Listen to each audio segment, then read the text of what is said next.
Fred Savard avec vous pour le 13e épisode de la saison 7 de la balado. Gros épisode cette semaine qui va durer pas loin de 2 heures. D'abord, une conversation vraiment passionnante avec Éric Bédard qui est venu nous présenter le 2e tome des grandes figures, des figures marquantes de notre histoire. Donc, c'est les conférences qu'il donnait à la Grande Bibliothèque. C'est le 2e tome.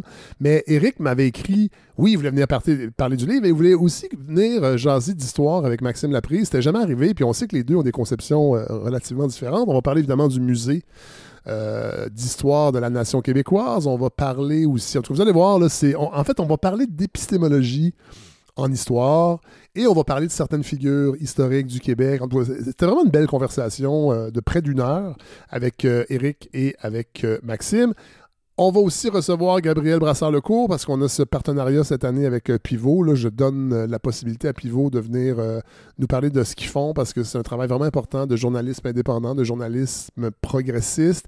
Et Pivot, en échange, parle de la balado, échange de bons procédés. La gauche, il faut s'unir. Alors Gabriel, on vient nous parler de ce qui mijote chez Pivot. Et on va finir avec un segment qui a été vraiment pensé à la dernière minute. C'est le conflit à Poste Canada. J'ai pensé inviter un facteur et une factrice qui vont venir nous parler. Et vraiment, c'est une parole citoyenne. Ils ne viennent pas relayer nécessairement les positions du syndicat. D'ailleurs, le syndicat laisse parler ses membres. Ça, je trouve ça intéressant. C'est pas toujours le cas dans les conflits qu'on puisse parler aux membres sans parler à des gens responsables des communications. Alors, voilà, c'est un épisode très costaud. Et je termine avant de vous laisser avec cet épisode. Allez voir le fredsavard.com. Il est en ligne depuis plus d'une semaine. Là, on l'a rodé. Il est vraiment très, très beau. Là, il y a 2 saisons disponible, c'est-à-dire la saison actuelle et les épisodes de la saison 6. Il y a un lien pour aller écouter les saisons de 1 à 5, mais on va toutes les rapatrier parce qu'il y a de l'entrée de données à faire et il faut aussi mettre des mots-clés pour être capable de faire une recherche parce qu'éventuellement, on peut déjà le faire pour les 2 premières saisons. On va pouvoir enfin faire de la recherche. Quand vous avez une discussion sur, je ne sais pas moi, la crise du logement et vous voulez partager un lien de la discussion que j'avais eue avec Louis Gaudreau sur son livre sur la crise du logement, sur l'origine et l'histoire du logement, vous allez pouvoir le faire éventuellement sur le site. On peut même pas faire ça sur Apple Podcasts ou Spotify. Et là, on va pouvoir le faire sur le fredsavard.com. Évidemment, là, c'est le temps vraiment de soutenir la balado financièrement. Pour ceux qui ne l'ont pas fait encore, c'est le temps des fêtes. Offrez-vous ce cadeau. Offrez-le à la balado, mais offrez-vous-le à vous. Parce qu'on a pris du retard un peu sur la campagne de financement. En même temps, c'est la 7e saison. Je le sais que les gens se garochent pas à l'automne pour offrir leur participation financière. Là, normalement, j'aurais eu des petits cadeaux à offrir. Là, j'ai pensé à ça à la dernière minute, mais la grève des postes fait en sorte que je ne peux pas vous offrir un petit cadeau qui est vraiment un petit cadeau. Là, ne vous enflammez pas. Mais mec, le conflit soit réglé, je vais pouvoir offrir 24 exemplaires d'une pièce unique du journalisme anarchiste québécois. Alors, tout ça pour dire que vous donnez pour supporter la balado avant tout, là, pas pour des goodies, mais il va en avoir un petit peu cette saison. Donc, vous irez sur le fredsavard.com, vous irez cliquer en haut sur soutenir la balado, il y aura les détails, mais vous les connaissez, c'est vraiment la communauté des donateurs et des donatrices et des auditeurs et des auditrices qui est à peu près toujours la même depuis tant de saisons et c'est toujours, ça me fait toujours très très chaud au cœur de vous savoir là à supporter et soutenir ce projet. Donc, le fredsavard.com nouveau est là. Et vous allez voir, c'est un maudit beau site. Je veux remercier les gens de Polygon là, qui travaillent très très fort. J'ai à peu près rien fait là-dedans. Moi, j'ai juste dit, ouais, ça c'est cute, ça c'est pas beau, ça j'aime ça j'aime moins ça. Et c'est eux qui ont fait tout ça. Et Simon Pierre aussi qui se reconnaîtra. Donc, voilà. Je vais vous en reparler de toute façon. Je vais vous talonner parce que c'est une saison importante sur le plan financier et j'espère encore pouvoir compter sur ceux qui seront capables de le faire parce qu'évidemment la situation financière n'est pas la même pour tout le monde, mais je vous tends cette perche. Et moi, contrairement à bien des organisations de bienfaisance, j'en suis pas une, mais je sollicite les dons de la communauté. Je ne le fais pas par la poste, alors je ne suis pas menacé par ce conflit. Vous allez voir, on va en parler un peu tantôt, là. Donc, vous pouvez tout faire ça en ligne sur le fredsavard.com. Sur ce, je vous laisse parce que c'est vraiment un épisode costaud. On se retrouve à la toute fin.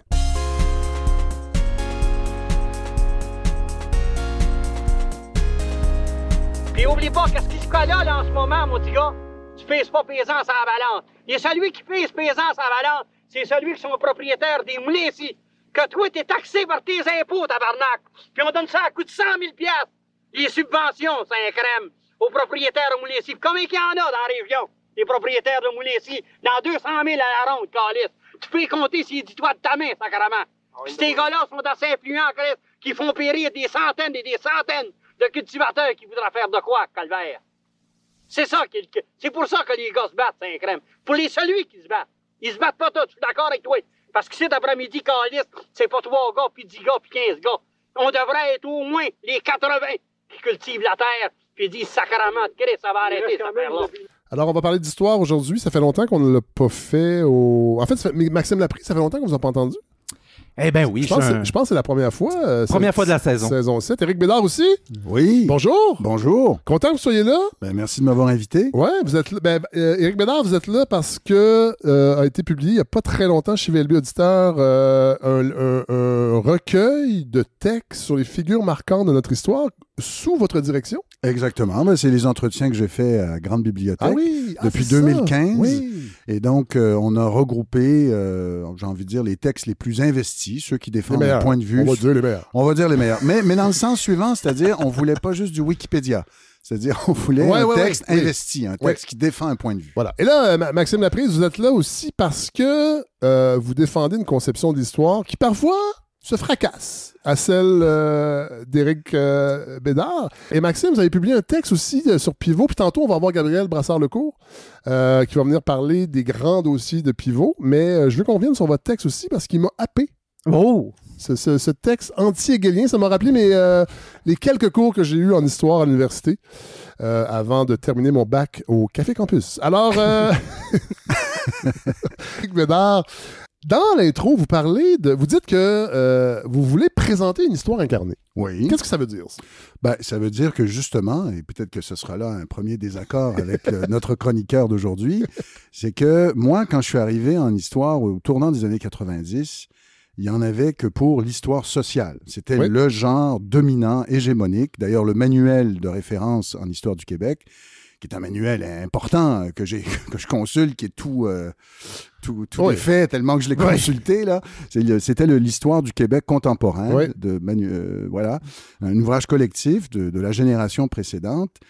C'est-tu avec M. Linteau? M. Linteau, exactement. Paul-André Linteau, Jean-Claude Robert. Il est quelque part derrière. Là. Oui, j'imagine. C'est un incontournable. Ouais. Et moi... quand vous dites l'histoire sociale, Éric Bédard, c'est l'histoire de la société. Des grands mouvements. C'est ça. Ouais. Et l'histoire sociale, c'est beaucoup défini contre l'histoire politique et nationale du 19e siècle. Ouais. On pourra en reparler, mais et avec des bons arguments. C'est-à-dire, on disait, c'est bien beau tel chef ou tel président ou tel roi, mais le peuple, qu'est-ce qui se passe avec le peuple? Les anonymes, est-ce qu'on peut en parler?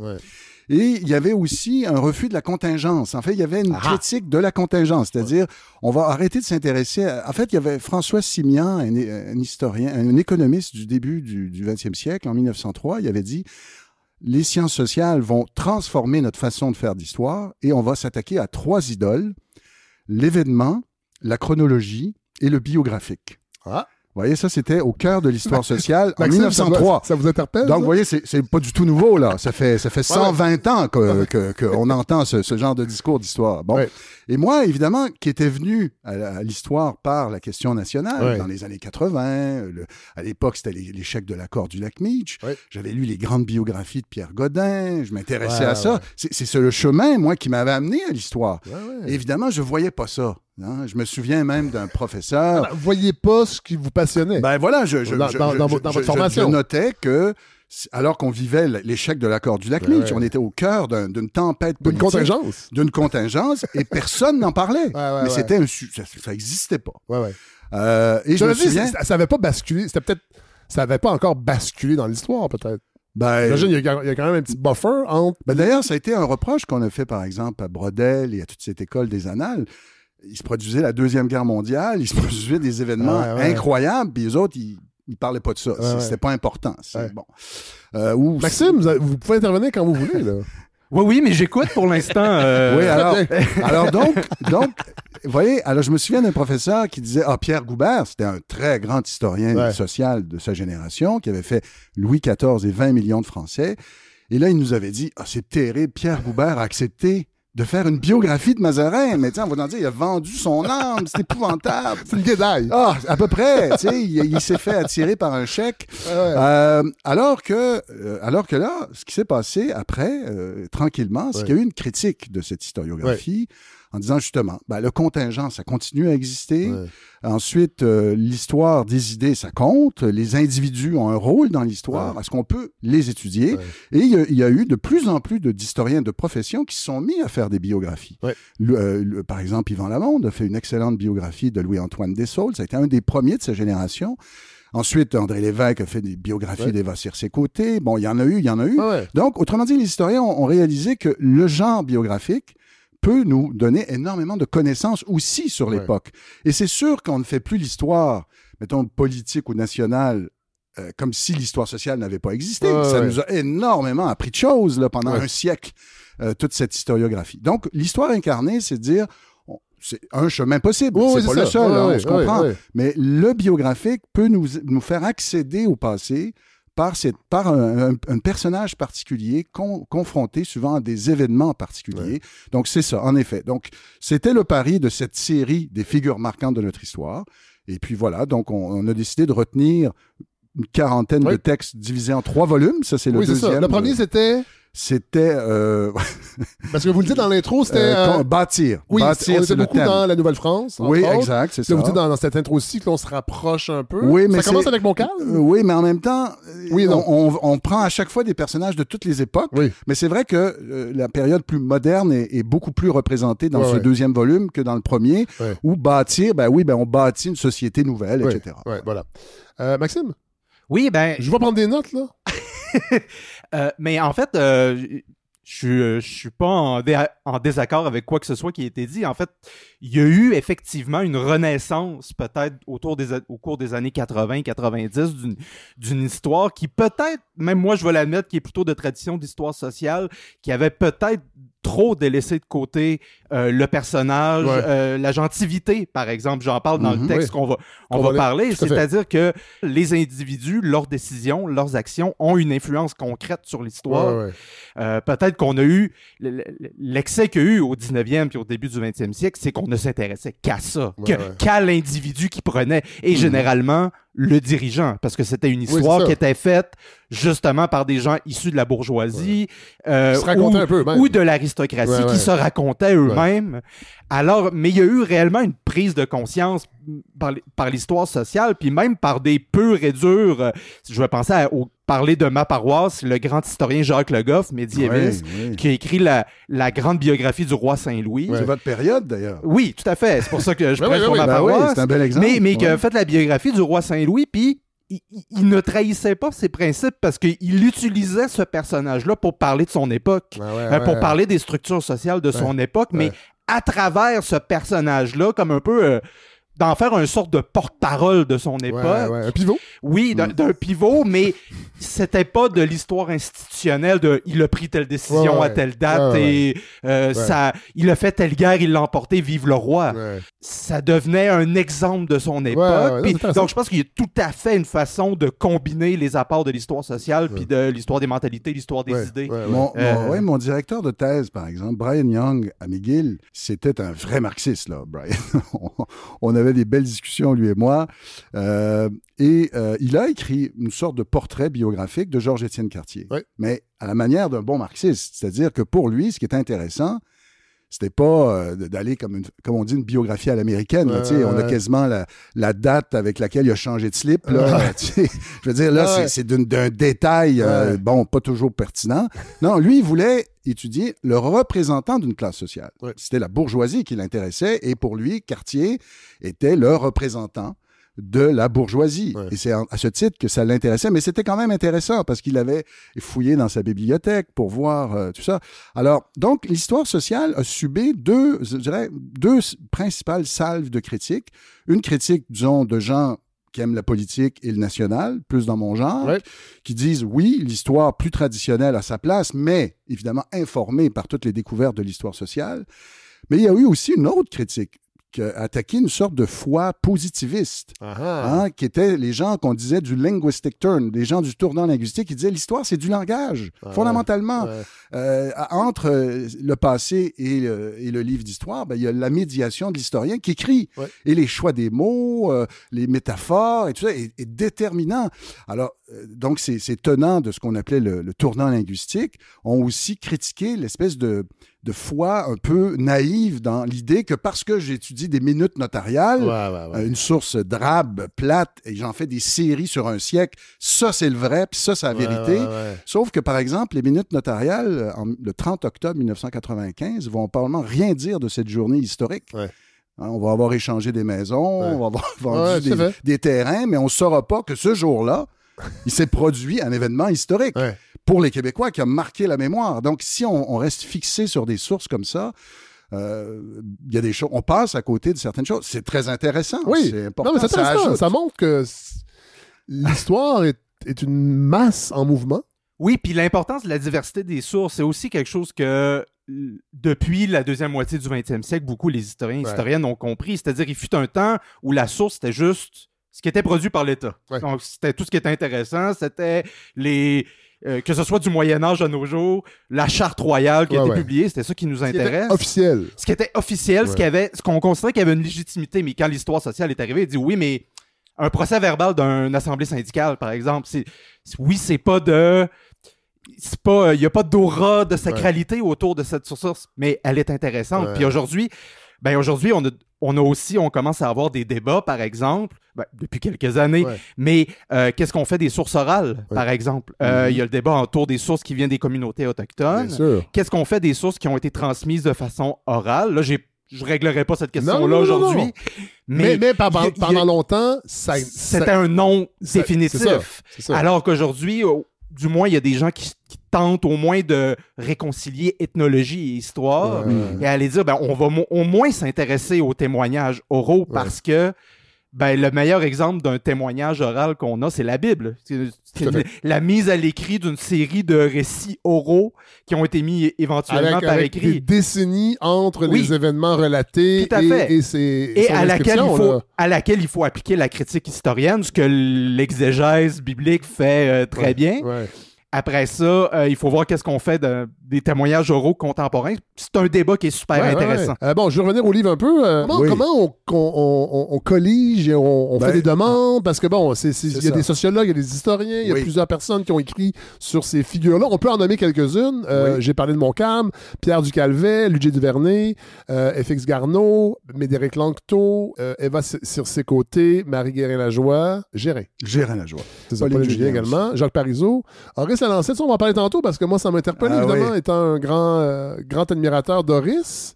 En fait, c'est ça. Comment on monte un livre comme ça? C'est sûr qu'il y a une part un peu d'aléatoire. On a un certain nombre de textes, puis on dit, c'est quoi les thèmes qui pourraient les réunir? Et puis, nous est venu Manon Leroux qui m'a donné un bon coup de main là, pour faire le lien avec les auteurs. Nous est venu ces thèmes, bâtir, lutter. Donc, des gens qui se sont levés debout. Donc, dans le cas de Montcalm, c'est un personnage qui a lutté réellement. Mais dans les autres cas, c'est presque toujours des batailles d'idées, dans le fond. C'est des luttes idéologiques, politiques. Et pour des personnages, et vous voyez bien que l'idée figure marquante, c'est pas, je l'explique dans le premier volume, dans l'introduction du premier volume, c'est pas héros non plus. C'est-à-dire, c'est des figures qui ont marqué leur époque. Qu'on soit d'accord ou non avec eux, mais ils ont marqué leur époque. Et donc, voilà. Donc, et les textes qu'on a voulu retenir, c'était des textes qui, dans le fond, défendaient un peu un point de vue sur le personnage. Ils donnaient des clés de lecture. On voulait pas du Wikipédia. Non, parce qu'il y a un défi, Éric, c'est que il y en a là-dedans, on les connaît. Donc, renouveler un discours sur des figures historiques, c'est quand même difficile. Oui, on les connaît. Vous les connaissez peut-être. Mais vous savez que le grand public... Je ne connais pas toutes, du tout. Non, mais le grand public, parfois... Médéric Lanctot, c'est très vague. À part un pont. Là. Oui, à peu près. Même Garneau, Pierre Ducalvet, pas grand monde. Pierre Ducalvet. Non, ça c'est vrai. Il n'y a pas grand monde. Premier prisonnier politique? On pourrait dire ça, je pense. Je pense qu'on pourrait dire ça. C'est un personnage que j'ai... Moi, j'ai découvert Ducalvet en lisant François-Xavier Garneau. je connaissais pas, moi, avant avoir lu Garneau. Et en effet, c'est un personnage qui, un peu comme Pierre Bédard, qui n'est pas mon ancêtre, là, mais qui va faire de la prison et qui va dire, moi, je sors d'ici uniquement si on me dit pourquoi je suis ici, puis je veux un vrai procès. Ouais. Regarde, on t'offre de sortir. Non, moi, je sors pas tant que j'ai pas un vrai... Mais là, il va croupir pendant presque 3 ans en prison, sur des prisons à l'époque. Et il va critiquer, en fait, le système il va critiquer le gouverneur de son époque. Il va dire que c'est un pur arbitraire. Et il va publier le premier, on pourrait dire, essai de notre histoire. Appel à la justice de l'État, qui n'est pas juste un réquisitoire, qui n'est pas juste un plaidoyer pour défendre son innocence, qui est aussi une réflexion sur les Canadiens des lendemains de la conquête, ce peuple à qui on a donné ce nom à partir de la fin du 17e siècle. Donc, il veut expliquer qui sont... il faut construire un système d'éducation, il faut les éduquer mieux. Et c'est un homme des Lumières aussi, du Calvet. C'est un homme éduqué, peut-être se méfier un peu de l'Église. Bon. Alors, il avait d'ailleurs accueilli les insurgés américains, parce que Montréal a été américain pendant 8 mois. Tout à fait. Et il était avec d'autres, des gens de la Gazette littéraire, c'est bien raconté par Bernard Andrès. Il était plutôt sympathique aux idéaux. Vous savez que c'est revenu dans l'actualité, là, que le Canada soit annexé avec la visite de vieux M. Trudeau. Vieux débat, en effet. C'est drôle parce que ça fait son chemin et éventuellement, l'époque étant ce qu'elle est, on va en discuter sérieusement, puis on va se réveiller un matin, puis ça va peut-être arriver. Moi, l'époque est tellement étrange. En effet, non, quand j'ai vu ça, j'ai compris que c'était une sorte de boutade, mais c'est dans l'air depuis un bon bout. Donald Trump, président, c'était une boutade il n'y a pas si longtemps. Exactement. D'ailleurs, c'est intéressant, Éric Bédard, parce que dans votre intro, vous dites, on vit une époque quand même particulière avec les dérèglements climatiques, la montée des extrêmes, crise des finances publiques, l'intelligence artificielle, et vous essayez de nous mettre dans le bain. Imaginez nos devanciers qui vivaient aussi des choses semblables, la Révolution américaine et française, la Révolution industrielle, l'émergence des États-nations. Mais c'est drôle, mais bien assis sur mon époque, j'enviais un peu ces gens-là, parce que j'avais l'impression que l'univers des possibles était plus grand qu'aujourd'hui. Mais peut-être que dans 150 ans, on va dire ça. Oui, c'est ça. Après ça, je me suis réveillé. Sait jamais. C'est ça, on ne sait pas. On ne sait jamais, mais il faut imaginer la révolution industrielle. Oui. Écoutez, là, c'est tellement un phénomène sur le plan anthropologique qui est marquant. Mettons, t'es le 8e garçon ou une fille, mais 8e garçon d'une grosse famille de la campagne, puis ton père n'a pas pu t'acheter de terre, donc tu te retrouves ouvrier, journalier à Saint-Henri. T'as marié une femme que tu connais à peine, puis moi, non, c'était bouleversant de vivre toutes ces transformations-là. Mais en même temps, il y avait les grandes révolutions. Oui, mais... Qui aujourd'hui... nous, on sait ce qui va se passer après. Oui. Nous, on sait que l'État-providence va arriver après la Deuxième Guerre mondiale. Mais quand tu es plongé dans la dèche à Saint-Henri en 1887, puis tu t'en vas à Shop, puis tu peux être congédié n'importe quand, tu le sais pas qu'un jour, il y aura l'État-providence. Puis t'es payé avec les pitons de la compagnie. Dans le cas de la Gaspésie, par exemple. Puis tu fais ton épicerie dans le marché général de la compagnie. Ça, c'était vrai en Gaspésie. Absolument. Au Saguenay aussi. Au Saguenay aussi. Oui, c'est vrai. C'est vrai. Et vous dites aussi que la mémoire collective est ingrate. Ingrate, c'est-à-dire que... c'est écrit. Oui, je le redis pas du tout. Ingrate au sens où il y a beaucoup de ces personnages qui, je trouve, auraient mérité de rester un peu plus dans nos mémoires. Je veux dire, un personnage comme Ludier Duvernay, je trouve que c'est un personnage intéressant.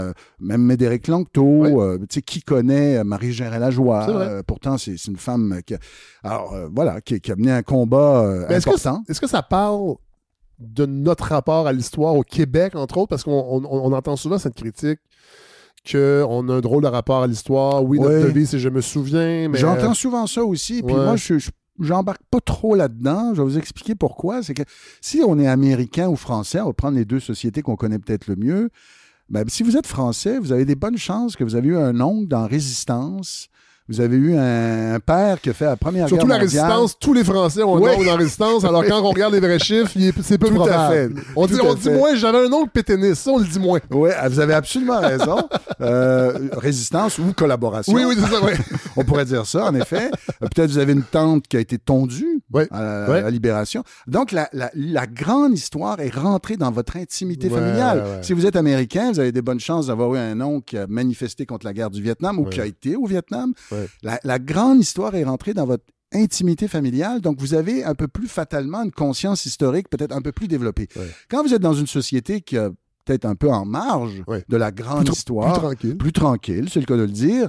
Ben, ça marque moins peut-être les esprits. Et peut-être les gens ont la mémoire un peu plus courte. En gros, moi, ce que j'ai souvent noté, c'est que les gens ont la mémoire de la Révolution tranquille. Oui. C'est à peu près ça. Puis avant, c'est soit un blackout, une gentille indifférence, ou c'est une gang de demeurés. Tu sais, c'est un peu de variation sur ces thèmes-là. Et vous le dites que ces grands portraits, c'est aussi pour montrer qu'il se passait quelque chose avant la Révolution tranquille. Oui. En même temps, force est d'admettre, quand j'ai commencé à lire, puis vous le dites même en intro, il y a comme une espèce d'aveu que beaucoup de ces figures-là ont pas réussi à mener leur combat jusqu'au bout, ont dû renier leurs idéaux de jeunesse, souvent ont fini dans l'anonymat, ou sont un peu des perdants, en fait, d'une certaine façon. Je sais qu'on n'aime pas ce terme-là, mais je pense que... Et je me demandais si c'était pas ça, au-delà du fait que, oui, la Révolution tranquille, les gens qui l'ont fait sont encore vivants, sont capables de la raconter, mais c'est aussi... Il y a quelque chose qui a été fait, on dirait, accompli.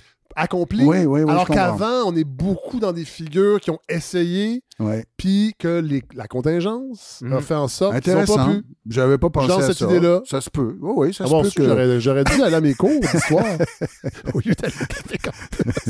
Mais c'est possible, c'est vrai, c'est possible. En même temps, Garneau, est-ce qu'il a perdu? Il nous a laissé une œuvre, moi, que je trouve très impressionnante. Qui devrait être réédité, d'ailleurs. Vous pensez encore? Ah oui. Moi, j'ai lu la biographie de Patrice Groux. Patrice Groux, qui est intéressant. Ouais, vous pensez?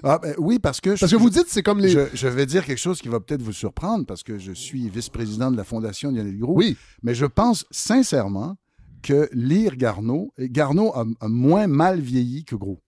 Dans ses écrits, là, dans sa façon même d'écrire, dans son rapport au passé, dans sa liberté d'esprit. Intéressant. Je pense que Garneau a moins mal. Et je suis d'accord. Oui. Je pense sincèrement. Oui. Garneau, alors que l'abbé Groux, il avait aussi une façon d'écrire. Il s'est tenu debout. Il y a eu beaucoup de courage sur plusieurs questions. Mais c'est vrai que quand on le lit aujourd'hui, on sent que ça a moins bien vieilli. Ça a plutôt mal vieilli. Comparé à Garneau, d'abord, son style, il écrit très bien. Et puis, c'est un poète aussi. C'est un poète à l'origine. Absolument, c'est un poète à l'origine. Et aussi, il y avait une grande liberté d'esprit. Est-ce que c'est parce qu'il était autodidacte? Qu'il avait une grande liberté d'esprit? Non, mais... Je veux dire, peut-être que... On n'avait pas le choix d'être autodidacte à la génération de Garneau, parce qu'il n'y avait pas d'université. Voilà. L'université est fondée en 52. Il aurait pu aller à l'étranger. C'est ça. C'est vrai. Mais moi, j'en connais pas. Non, je comprends, mais peut-être que ça faisait en sorte qu'on pouvait sortir des canons de l'époque plus facilement. Oui, mais c'était aussi l'historiographie de l'époque. C'était une historiographie qui était dominée par cette grande figure un peu de l'historien romantique et national. Quand on dit l'historien national, la première figure dans ce type-là, c'est Garneau.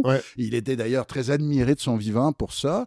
Et justement, donc, cette histoire nationale, au départ, est née romantique, synthétique. Et il y avait vraiment... un grand historien romantique était forcément un grand écrivain. Alors que écrivait à temps perdu, parce que lui avait une job. Là. Oui, exactement. Il travaillait pour la ville. Il travaillait pour la ville de Québec. Alors que le courant positiviste de la fin du 19e siècle, qui, lui, va vouloir tourner le dos à cette espèce aux artifices littéraires, à la subjectivité de l'historien, qui dit « je vois les archives, je suis ému », à la Michelet. Alors, ces historiens-là vont dire « Non, l'historien, c'est un homme de science, il faut être collé aux archives, mais le grand public a moins aimé. » C'est sûr. Ouais. Mais c'est intéressant parce que c'est un peu de ce qu'on parle depuis le début. Puis je pense que souvent, c'est ce qui se perd dans la communication de l'histoire, dans les médias, c'est à quel point il y a des courants en histoire. Oui. Il n'y a pas voici l'histoire des historiens, c'est la bonne histoire universellement. À quel point, c'est un peu moins le cas dans les... Mais c'est un peu le cas dans les sciences pures aussi, parce qu'il y a des découvertes qui se font qui viennent toutes changer. Oui, il y a des paradigmes qui changent. Oui. Mais en histoire, il y a ça aussi. C'est-à-dire, on ne fait pas de l'histoire à la fin du 19e siècle comme on l'a fait aujourd'hui ou au milieu du 20e siècle. Il y a eu le courant marxiste qui était absolument hyper important partout en Occident et qui a été un peu... Qui maintenant, des profs marxistes, il n'y en a plus des masses. Là. Il y en a... Je trouve que le marxisme est encore présent. Moi, il y a des profs qui me disent que c'est revenu à la mode. En fait, il y a des éléments qui sont utilisés. Ben, et on n'aurait pas dit ça il y a 25 ans. Parce que c'est un très, très grand penseur. Oui, voilà. Un très grand sociologue. Tout comme Bourdieu, qui Ouais. reste encore Ouais. partout. Ouais. Il reste encore des acquis et des concepts théoriques qui Mais sont difficilement dépassables. Mais dans les années 90, il y a des gens qui disaient que c'était obsolète, là, le marxisme et les idées Ben, marxistes. c'est parce qu'on avait à l'esprit ce que... C'est la fin de l'histoire. Oui, mais Ouais. on avait à l'esprit ce que le marxisme avait engendré. Oui, Voilà. Je pense C'était pas frais, je pense pas dans qu'on nos avait mémoires. à l'idée là, nécessairement parce que je pense que même j'avais lu quelque part que Marx refusait l'idée même du marxisme. Ah ouais, hein, ouais. Il disait bon. Non. Alors juste pour revenir à ce que dit Maxime sur les écoles, je vous raconte une anecdote. Je donnais une charge de cours quand j'étais au doctorat à des officiers de l'armée canadienne. Ouais. J'étais allé sur leur campus quelque part à Ça doit être difficile Saint-Augustin-des-Maures. pour un indépendantiste. ça? C'était spécial. C'était spécial. C'était tous Oh, je vais les noyauter. des gens de la... L'entrisme. Oui, peut-être, tiens. Mais il m'avait pas demandé mes cartes avant d'enseigner. Alors, je me souviens que j'exposais les interprétations de la Confédération de 1867, nationale, économique, celle du régime. Puis là, il y a un étudiant j'avais compris entre-temps que c'était un ingénieur de formation, qui était un peu impatient. Il me dit, mais monsieur, là, c'est quoi la bonne interprétation? Ah ouais. Ben là, j'ai dit, écoutez, je dis, vous êtes ingénieur? Je dis, oui. Ah ouais. Spécialiste dans les infrastructures, génie civil? Il dit, oui. Ben, je dis, moi, quand je traverse un pont, je veux pas d'hypothèse, je veux juste des certitudes. Je vous comprends. Mais en histoire, c'est une science humaine. Non. On est dans l'interprétation. On tisse des ponts, Oui. on construit des ponts. Oui. Mais- Mais Le pont peut bouger. le pont peut bouger et il y a différents points de vue, en effet. Il faut coller aux faits, mais les faits, ben, vous voyez, c'est ça, c'est la différence entre le chroniqueur Oui. qui compile les faits les uns après les autres, mais l'historien, on s'attend à de lui qui nous explique les origines et les conséquences des événements quand il s'intéresse aux événements, aux grands phénomènes. On veut une clé d'explication, d'interprétation, et ce faisant, ben, l'historien forcément s'expose. Oui. Évidemment, il s'expose basé sur les documents des archives, mais voilà, il y a des interprétations. Maurice Duplessis par Jonathan Livernois. Oui, ben oui. Jonathan, d'ailleurs, on est en préparation d'un épisode sur les bye-bye, l'histoire des bye-bye. Ah bon? Ça s'en vient, ouais. Qui est déjà venu ici 2-3 fois. Oui. C'était quand même un défi. Et bon, moi, ce que j'ai aimé de ce livre-là, c'est que le fait que c'est plusieurs auteurs et autrices, Oui. donc les styles diffèrent. Oui. Et je trouve que ça, c'est particulièrement intéressant. Dans le cas de Jonathan, il y a une écriture narquoise parfois de Oui, l'histoire. c'est vrai. Et dans le cas de Maurice Duplessis, on sent qu'il y a un défi parce que, bon, puis en même temps, on sent cette espèce de désir de le remettre Dans son contexte. dans son contexte, Ouais. sans dire qu'on élimine ce qui était problématique, mais on semble vouloir quand même montrer que c'était pas si pire avec Maurice Duplessis. Ben, vous en parlerez avec Jonathan. Oui. Non, mais je trouve ça super intéressant Non, mais c'est parce qu'il dit, il faut quand même comprendre, il a été élu 5 fois d'affilée. Donc pas 5 fois. Bon. Oui. Mais c'est en vrai. même temps, Ça l'excuse pas, ça l'exonère pas. mais dans le même texte, on dit qu'il a mis sur pied une machine Tout à électorale fait. de fier à bois. Enfin, l'explication est peut-être plus là que de comprendre pourquoi il a duré. En tout cas, je sais pas, mais moi, c'est ça. Ouais. Mais en même temps, j'avais reçu Pierre Berthelot pour son livre Ouais. sur Duplessis, puis c'était vraiment passionnant. Maxime? Non, ce que je veux dire, c'est intéressant parce que Duplessis, c'est l'une des seules figures qu'on a au Québec qui est un peu, je veux dire, diabolisée. Oui. C'est-à-dire que comparer un politicien à Duplessis, c'est une insulte. C'est le- Ben, oui. C'est Pierre, reçu. Pierre c'est reçu. Berthelot dit que c'est notre point Goodwin. Oui, ben, c'est un peu notre pétain, en fait. Oui, c'est vrai. Ouais. C'est-à-dire que ça sera. Je dis pas que c'est fondamentalement une insulte, mais que ça sera Non. considéré Oui, comme oui, une tout à fait. insulte Ouais. si on compare quelqu'un à Duplessis. Puis il y a peu de figures comme ça au Québec. Peut-être Durham, Oui. mais il y en a peu. Alors qu'au strict opposé, on a un René Lévesque. René Lévesque qui est divinisé. Oui. Tout à fait. Ouais.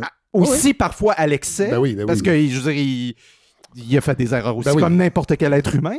Il a Mais- roulé sur un itinéraire. Non, c'est pas vrai. Je ramènerai pas ça. Faites vos recherches. Non, il était mort.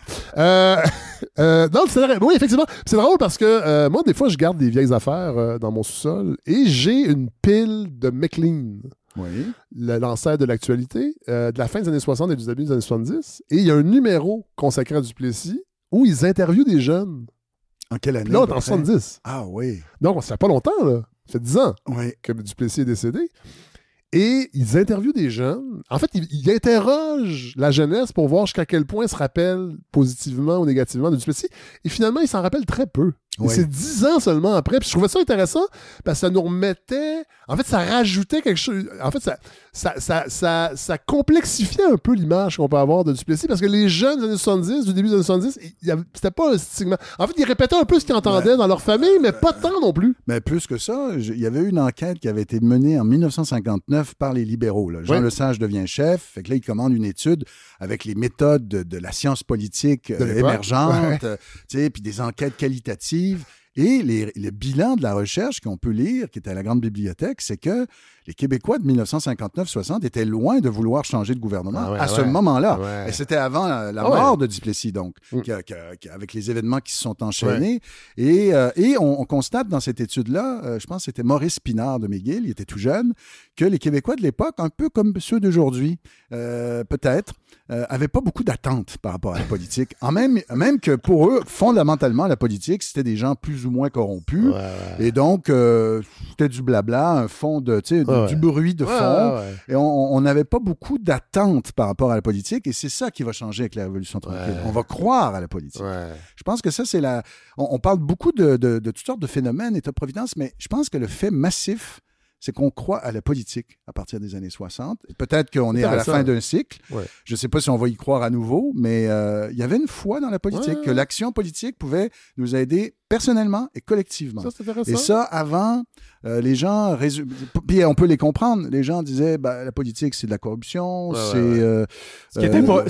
Ce qui n'était pas faux, absolument. Il n'y avait pas les règles qu'on a établies. Même et ça nous touche pas. Ça nous touche peut-être pas tant que ça. Et on est dans le cadre d'une société libérale où l'État intervient assez peu aussi. Et les Québécois sont pas... Puis dans le chapitre, le texte de Duplessis, Livernois le rappelle, les gens voulaient une continuité et les changements dans la continuité. Puis il rappelle même que François Legault a repris cette idée-là. Oui. D'ailleurs, ça, c'est une chose assez fausse qu'on entend souvent, le fameux désormais de Paul Sauvé, pour dire que Paul Sauvé voulait marquer une différence entre lui et avant. Mais quand on s'approche des sources de l'année 1960, moi j'ai étudié l'élection de 1960, au contraire, il voulait vraiment montrer la continuité. Il n'y avait pas beaucoup de critiques. Paul Sauvé qui était le successeur de Maurice Duplessis. Et une des affiches de 1960, tu avais Duplessis, Paul Sauvé et Antonio Barrette. Donc parce qu'on aime dire que la Révolution tranquille aurait eu lieu probablement avec Paul Sauvé. Peut-être qu'elle aurait il modernisait un peu. Oui, alors par exemple, il y avait tout le débat sur l'argent des universités, là, parce que le fédéral finançait les universités, Duplessis refusait. Alors on voyait que Paul Sauvé voulait trouver des ententes et Antonio Barrette a voulu aussi trouver des ententes sur les questions de la santé, parce qu'il y avait des programmes émergents. Mais bon. Alors, est-ce que ça aurait donné la même Révolution tranquille? Peut-être pas. Mais il y avait une tendance de fond quand même. Puis il faut se rappeler que la nationalisation de l'électricité avait commencé avant. 44. Donc Québec avait été créé avant, mais Pierre-René Lévesque le dit, puis Horace Lalancette, dans les films de Pierre Perrault, le rappelle, les gens n'en voulaient pas au début. Ça allait pas de soi. Là. On pense que la Révolution tranquille, les gens étaient comme « Wow, on embarque ». Non, c'est vraiment des gens éduqués qui ont dû convaincre du monde qui trouvait que ça allait ben trop vite. Alors, notre mémoire collective, c'est que avant 1960, tout le monde est très, très traditionnaliste et conservateur. Puis là, bang! Agricole. Tout le monde vire progressiste et tout ça. Non. Alors, l'historiographie de la génération Linteau, Durocher et Le Robert nous a dit, attention, il y avait du nouveau dans l'ancien. Il y avait beaucoup de libéraux, de gens qui avaient une division qui divergeait avec Duplessis et consorts. Mais il y avait aussi de l'ancien dans le nouveau. Après 1960, les conservateurs disparaissent pas.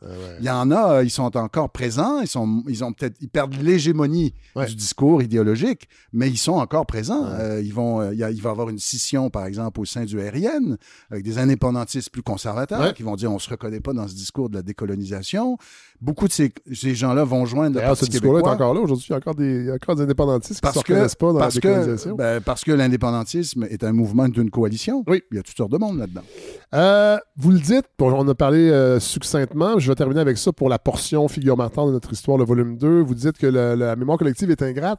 Jean-Charles Harvey n'est pas dans ce livre. C'est vrai. Comment ça?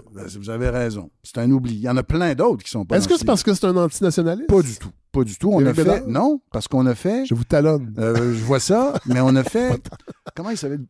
T.D. Bouchard. Oui. Télésphore, Damien Bouchard. C'était Mascoutin, moi. Qui était à peu près la même point de vue. C'est vrai. Donc, on l'a fait. J'ai reçu Harold Bérubé qui avait présenté. C'était passionnant. Il nous avait présenté Télésphore, Damien Bouchard. Ouais. Est-ce qu'il va être dans le volume 3? Peut-être. Écoutez, Parce que Jean-Charles Harvey a fondé Le Jour. En fait, quand on va sur Wikipédia aujourd'hui, le journal Le Jour, on ne parle que de l'incarnation souverainiste avec Yves Michaud. On oublie que c'est Jean-Charles Harvey qui a fondé Le Jour dans les années 30, fin des années 30, je crois. 40, je pense. Le journal a fermé en 46, anticlérical, antinationaliste, antifasciste. C'est vraiment un franc-tireur. C'est un franc-tireur, un esprit libre. Il a perdu même son travail à cause de son roman Les Demi-civilisés. Tout à fait, qui a été mis à l'index. Absolument. Donc, c'est un personnage qui était très courageux. Très courageux. En effet, on aurait... Écoutez, il y en a plein. Vous-même, vous êtes un gras. Peut-être. Dans ce que vous dans les personnages qu'on n'a pas retenus, par exemple, il y en a un que je regrette, c'est Pierre Perrault. On n'a pas Pierre Perrault dans notre série. C'est vrai. Par exemple, Louis Dantin. Il y a une très belle biographie de Pierre Hébert de l'Université de Sherbrooke sur Louis Dantin. Lui aussi, on l'a pas retenu parce que la biographie est sortie après. En tout cas, j'ai des regrets comme ça. Au moins, c'est dit. Alors, ça tournera en boucle sur les réseaux sociaux. J'ai des regrets. Éric Bédard a des regrets. Bon, et là, je veux qu'on parle du Musée national de l'histoire du Québec. Oui.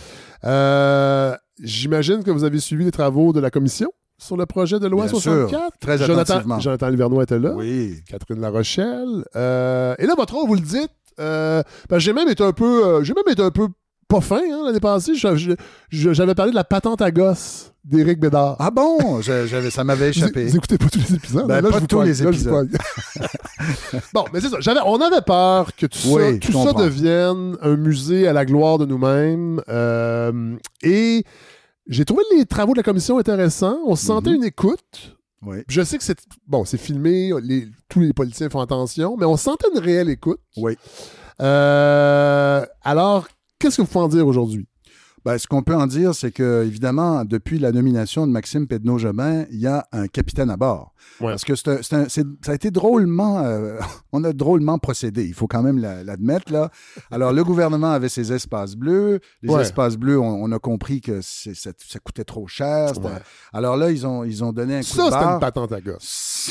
Je vous laisse le terme. Oui, je sais, mais je vais le faire. Bon. C'est correct. Alors là, ils ont dit, tiens, on va créer un musée. Mais le musée, ils ont confié ils ont lancé les travaux. Ceux qui commencent le travail de conception, c'est les gens du musée de la civilisation. Donc, une autre institution qui va engendrer... Alors, c'est sûr, avec leur culture, leur approche, qui est un musée de société avec une approche beaucoup plus anthropologique. Et là, ces gens-là ont commencé le travail. Mais là, maintenant, avec Maxime Pedneau-Jobin, il y a un capitaine à bord qui a reçu un mandat, la loi 64, je l'ai entre les mains. Qui est assez flou. Vous trouvez? Je sais que en tout cas, Catherine Larochelle aimait bien cette idée-là, c'est-à-dire que la loi est assez floue pour qu'on puisse quand même avoir une marge de manœuvre. Avoir une marge de manœuvre et qu'on ne soit pas dans un musée qui, je crois, serait moins intéressant à la gloire de nous-mêmes. À la gloire de nous-mêmes. En sachant pas trop, et que le nous soit pas tout à fait inclusif. C'est un peu ça dans les travaux. J'ai bien compris. J'ai bien compris. C'est quand même important. Oui, j'ai bien compris, mais il existe une telle chose que le peuple québécois. Quand on sort du Québec, on dit « je suis du Québec », on a à l'esprit quelque chose. Et c'est ce quelque chose-là qu'il faudrait essayer de raconter dans un musée. Donc, c'est complémentaire à tout le travail que font les chercheurs, les départements d'histoire. Donc, c'est un musée. Moi, je sais que personnellement, quand je débarque quelque part, c'est la première chose que je fais. Je vais voir l'histoire du pays. Et puis, j'ai assez de sens critique pour dire, celui-là, il est meilleur que l'autre que j'ai visité. Celui-là, il est un peu plus traditionnel. Celui-là est un peu plus conventionnel. Donc, on va essayer de faire... Mais j'ai été exposé au pré-concept de l'exposition temporaire. D'ailleurs, aujourd'hui même, le comité scientifique se réunit. C'est un drôle de hasard. On est le 5 décembre, c'est pour vos éditeurs. Ça va être les gens vont l'écouter Est-ce que la composition du comité est publique? Non, parce que c'est jamais public, un comité scientifique. Non, mais c'est vrai, c'est jamais public parce que parce que les choix, ultimement, sont faits par l'institution. Oui. C'est normal. Oui. Donc, on ne veut pas faire porter sur le poids des épaules du comité scientifique des choix qui, eux... Que Maxime Pedneau-Jobin pourrait faire et qui ne serait pas en accord avec... Avec ses équipes, là, Bon, c'est sûr. Alors, parce donc, que c'est pas un historien, hein, Maxime Pedneau-Jobin. non, c'est pas un historien. Il vous avez dit dans une publication que vous trouviez que c'est une bonne nouvelle, justement, que ce soit pas un historien. Ben, c'est-à-dire parce que... qu'il coupe les cheveux en 4. Oui. Vous voyez, par exemple, oui, je pense que des fois, on est prudent parce que, justement, on a tout l'arrière-plan, les débats. Alors que, donc, c'est quelqu'un qui a une expérience politique, mais c'est pas une nomination partisane, parce qu'il n'est pas caquiste, à ce que je sache. Non. C'est une nomination politique, mais c'est un fervent nationaliste. C'est un fervent nationaliste. Oui. Comme Lise Bissonnette était une nomination politique. C'était un choix qu'avait fait Lucien Bouchard et son gouvernement, en disant, on va nommer cette dame qui a fait ses preuves, qui est une personne dont on respecte le jugement.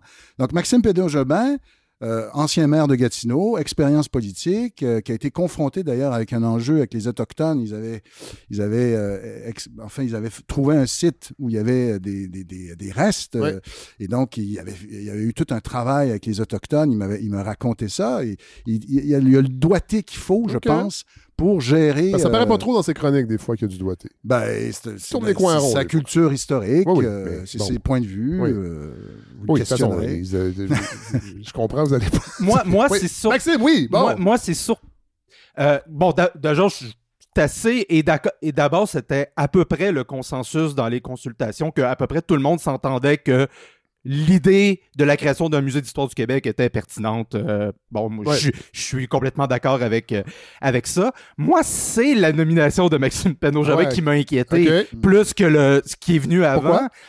Parce que j'ai lu ses chroniques. Ouais. Et ce qui me le fait peur, et j'imagine qu'il va être... pas contrôlé, c'est pas le bon mot, mais qui va respecter son comité scientifique, je l'espère. Temporiser, c'est le bon mot. Ouais. Parce que...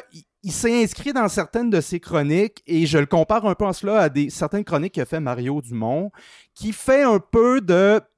En gros, si tu fais pas de la bonne histoire nationale... t'es contre le Québec. T'es contre le Québec ou bien t'es perverti par le wokisme. Et ma peur, c'est qu'il en fasse un peu le musée de l'anti-wokisme. C'est-à-dire qu'il... regardez tous ces...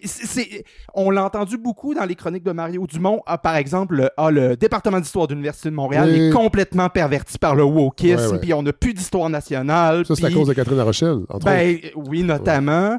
Et j'insiste, c'est pertinent l'histoire nationale, mais quand on se met à dire que, en gros, le camp adverse sont pas sérieux, sont pervertis, tout comme le contraire, dire, je sais pas, tous les historiens nationalistes sont racistes, serait tout aussi impertinent et bête. C'est ma peur qu'on n'écoute pas la recherche scientifique qui se fait aussi en ce moment et qui serait peut-être de la recherche qui ne plaît pas à Maxime Pedneau-Jobin ou à Mario Dumont, mais qui mérite aussi sa place d'être représenté dans les musées.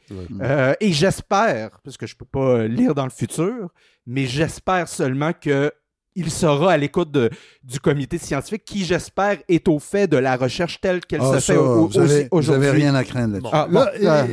Je connais la composition du comité. Là, ce que vous nous dites, c'est que la composition du comité ne sera jamais rendue publique? C'est jamais public. Vous allez voir, c'est jamais public, ces informations-là, parce que justement... Parce que moi aussi, j'ai eu des informations. Oui. Et je suis d'accord avec vous. Je pense qu'il y a des garde-fous. Voilà. Je suis très content. Oui. Oui. Et puis j'ai été exposé au pré-concept.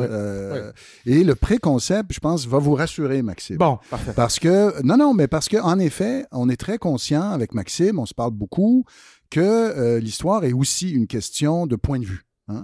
Mais en gros, il y a deux éléments auxquels je pense qu'on est très attachés tous les deux. C'est l'élément qu'on parle d'un peuple. Alors, évidemment, le peuple québécois a été constitué par des vagues. Il y a les Français. Mais c'est quand même, on recherche une sorte de commun, l'unité, les caractéristiques de ce peuple. C'est pas facile. Ça oblige des choix.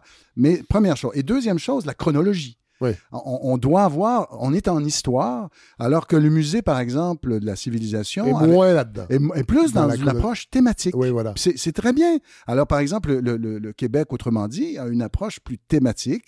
Alors, nous, il faudra vraiment, je crois, se cramponner à une forme de chronologie. Hein?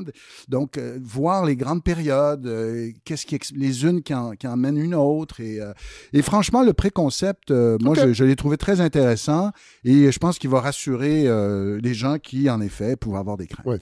Puis Maxime Pedneau-Jobin n'est pas éternel non plus à la tête du musée, surtout si les prochaines élections. Moi, j'étais sûr qu'elle allait se présenter pour le PQ. Oui, moi aussi, d'ailleurs. Parce qu'en campagne électorale, ces chroniques auraient été considérées comme des dépenses électorales pour le Parti québécois, je pense, sincèrement. Hey, merci, Maxime. Je veux qu'on parle de votre chronique chez Pivot parce qu'il y a Gabriel Brassard-Lecaux qui s'en vient tantôt, qui va parler des grandes enquêtes qui sont en préparation. Qui est un peu ma boss, finalement. Ben, c'est ça que j'allais dire. C'est votre patronne.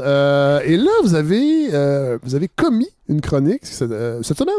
Pas longtemps? Oui, cette semaine, j'ai une chronique mensuelle dans Pivot, si jamais ça vous intéresse. Bon, voilà. Intéressante sur la montée de l'extrême droite. Oui. Donc, comme je disais en intro, anti-hégélienne, c'est-à-dire que les mouvements de l'histoire ne sont pas inéluctables. On peut faire certaines choses. Oui, ben il y a quelque chose qui me Nous, les mortels.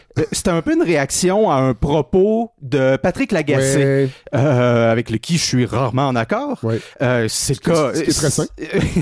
Et qui disait un peu Autour de l'affaire Boisy. Autour de l'affaire Boisy, il disait aux militantes de Québec solidaire, c'est le temps de vous calmer un peu sur votre antiracisme parce qu'il y a une vague conservatrice en Occident. Il y a des choses plus importantes à traiter. Mais moi, c'était le mot vague conservatrice qui m'a marqué parce que c'est ce réflexe qui est vraiment pas propre à nous. C'est un débat qu'il y a sur des philosophes de l'histoire depuis au moins le 19e siècle, mais bien avant ça.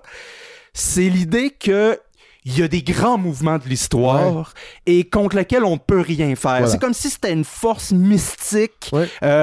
Pour les chrétiens, c'était la providence, tout simplement. Je donne l'exemple de la christianisation de l'Empire romain. En fait, vous commencez votre texte avec en 313, l'empereur romain Constantin Ier met fin par l'édit de Milan à des siècles de persécution.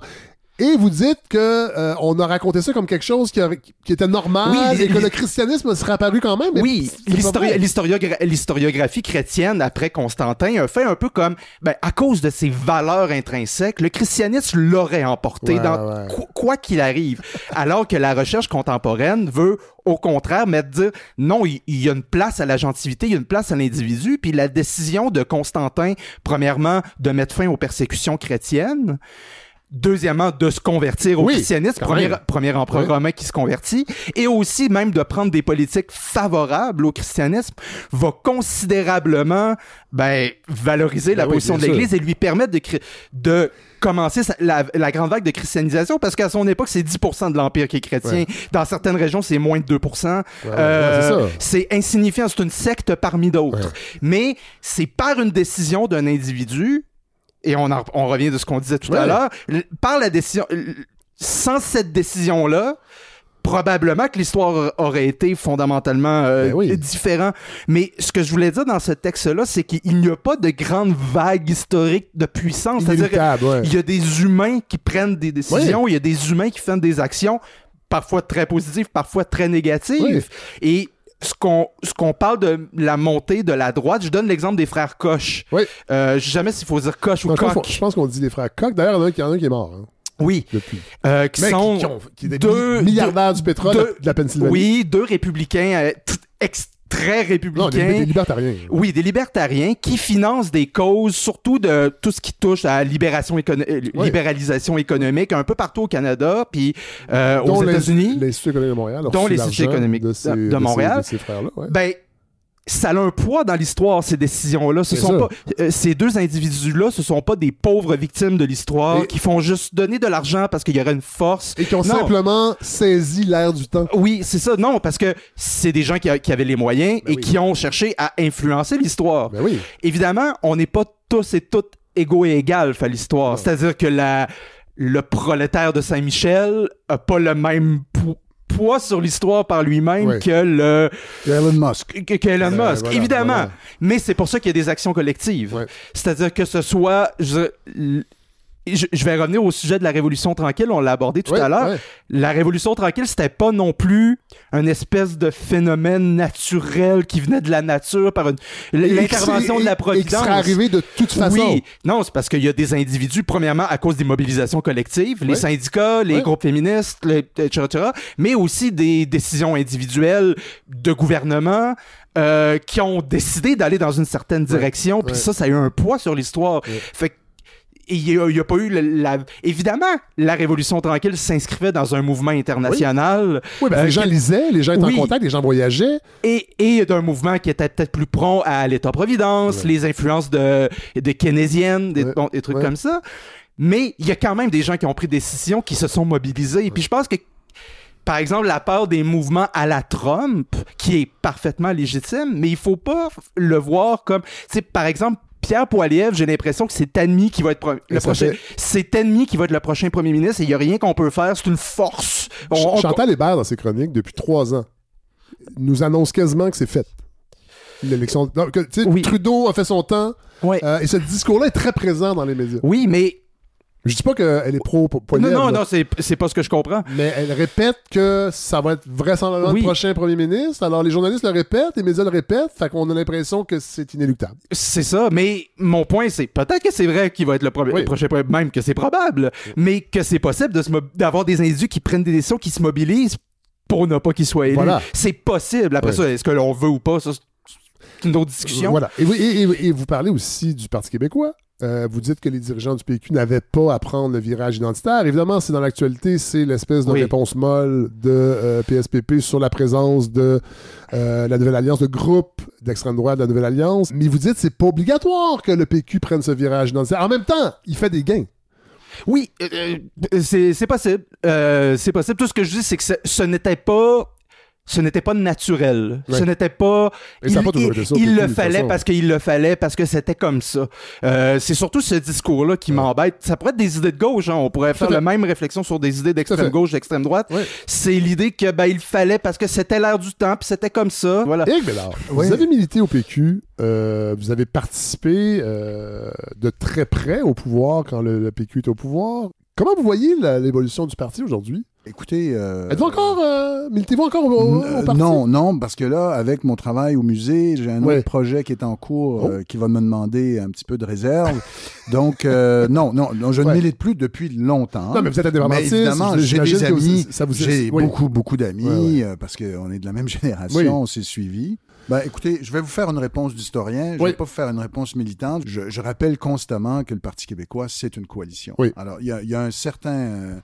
il y a beaucoup de gens qui voudraient que le Parti québécois soit d'abord et avant tout une certaine étiquette, on pourrait dire gauche. Ou plus progressiste, comme il a déjà été. Oui, mais en même temps, moi, si je regarde l'histoire longue du Parti québécois, depuis le début, depuis 1968, le bateau a plus tangué à gauche, disons, dans le premier mandat. Mais dans le deuxième mandat, il y a eu des coupures qui ont été très difficiles. Fonctionnaires, ça en rappelle encore. Exactement. Alors donc, c'est ça. Le Parti québécois, c'est une coalition. Alors, des fois, j'avoue qu'on sent moins la faction progressiste. Mais Pascal, le député de Jean Talon qui a été élu par la partielle, Pascal... Paradis? Paradis. Oui. C'est quelqu'un qui vient d'Avocats sans frontières. Ma femme le connaît bien parce qu'elle est un médecin du monde. Donc, on peut pas dire que c'est quelqu'un qui incarne nécessairement Donc, vous voyez, je pense que Paul Saint-Pierre Plamondon voulait avoir un équilibre dans sa députation. Ouais. OK. C'est effectivement une réponse d'historien. On va en reparler de toute façon. Il y aura d'autres facéties. Là, je termine avec quelque chose qui m'a heurté, Éric Bédard. Oh. Ouais. Un statut Facebook où vous avez félicité Yves Gingras pour son prix international Science et laïcité.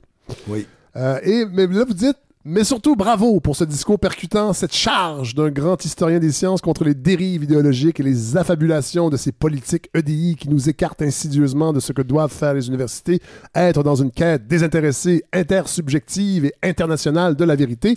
On va aller écouter un petit extrait de ce discours, justement. On entend souvent dire qu'il y a un déclin de confiance en la science, comme si le problème n'était qu'extérieur et que les scientifiques et leurs organisations étaient toujours de preux chevaliers de la rationalité scientifique. La réalité est en fait plus complexe et j'observe depuis au moins une dizaine d'années la montée d'une forme de néo-romantisme qui, au sein même des communautés scientifiques, est souvent couplée au discours à la mode sur le décolonialisme, remet en cause l'universalité potentielle de la science. Le tout au nom d'une conception confuse de l'équité, de la diversité et de l'inclusion, le mantra EDI, asséné à tort et à travers par de nombreux dirigeants d'institutions scientifiques et universitaires. Il est en effet devenu courant en Nouvelle-Zélande, aux États-Unis et au Canada d'opposer la spiritualité et les savoirs traditionnels et ancestraux des peuples autochtones à la science dite occidentale, ramenée ainsi à un particularisme comme un autre. Il est pourtant évident que de qualifier un savoir de traditionnel ne constitue pas une preuve de sa validité empirique ou même logique. Après tout, la saignée a bien été en Occident une connaissance traditionnelle pendant au moins un millénaire, mais elle a fini par être abandonnée comme inefficace grâce au développement continu des connaissances scientifiques. Qu'est-ce qui se passe avec l'EDI pour que ça heurte à ce point, j'ai l'impression, une génération d'universitaires? Parce que Yves Gingras, moi j'ai consulté, parce que je ne suis pas un universitaire, des gens à l'université, des profs, des doctorants, des doctorantes, qui rappellent que Yves Gingras est un grand historien des sciences. Absolument. Mais que, depuis quelques années, sa tentative de pourfendre les mesures EDI discrédite pas son travail, évidemment, mais on a l'impression que c'est quelqu'un qui n'est peut-être pas en phase avec son époque. Bon. Et vous oui, vous l'avez entendu. Parce que Yves Gingras, d'abord, il ne fait pas cette critique de EDI au nom, disons, d'un point de vue militant, disons, qui serait à droite. Oui. Hein? Il est pas... Non, mais je tiens à le dire, oui. là, c'est pas quelqu'un qui est dans une espèce de croisade contre les woke. Là. C'est ça. Il n'est pas là-dedans. Là. Lui, ce qu'il défend, c'est un idéal scientifique. Oui. On peut trouver que c'est un idéal suranné, que c'est un idéal qui ne tient plus la route. Mais moi, personnellement, je suis très attaché à cet idéal-là, que on se fonde sur des sources, on a des protocoles, puis on essaie de s'entendre sur qu'est-ce qui est vrai, idéalement. Oui. C'est peut-être un peu naïf, mais moi, je continue d'y croire que par-delà nos divergences de citoyens, on peut s'entendre sur des faits, voilà. Par-delà nos divergences et par-delà même les pays. La science il n'y a pas une science allemande, il n'y a pas une science québécoise, il y a une science, point, puis on valide ensemble les points de vue. Alors, l'EDI, ce qui me dérange, par exemple, c'est que, à chaque fois qu'on embauche un collègue, nous, à la téléuniversité, mais c'est partout pareil, là, on nous fait un exposé de 15 minutes sur nos biais inconscients. Ouais. Mais à chaque fois, là, au lieu de nous dire, c'est comme un soupçon qui pèserait qu'on serait tous plus ou moins contre l'inclusion, la diversité et l'égalité. Et par exemple, dans la politique canadienne qui a ouvert des chaires du Canada, on a vu que ça a amené à certaines absurdités, qu'on exclut des groupes. Alors, oui, mais on a exclu d'autres groupes pendant très longtemps. Puis il suffit de parler à n'importe qui fréquente l'université pour ça. Maxime Laprise, lui, quand il va chercher un travail, là, il voit que c'est un homme blanc de souche. Il y a peut-être des bonnes chances. Non, parce qu'on est supposé mais là, il se qualifiera même pas. Il va même pas se rendre à l'entrevue. Parce avec des critères comme ceux-là. Donc, je trouve que là, moi, je dirais, faisons confiance aux universitaires, là.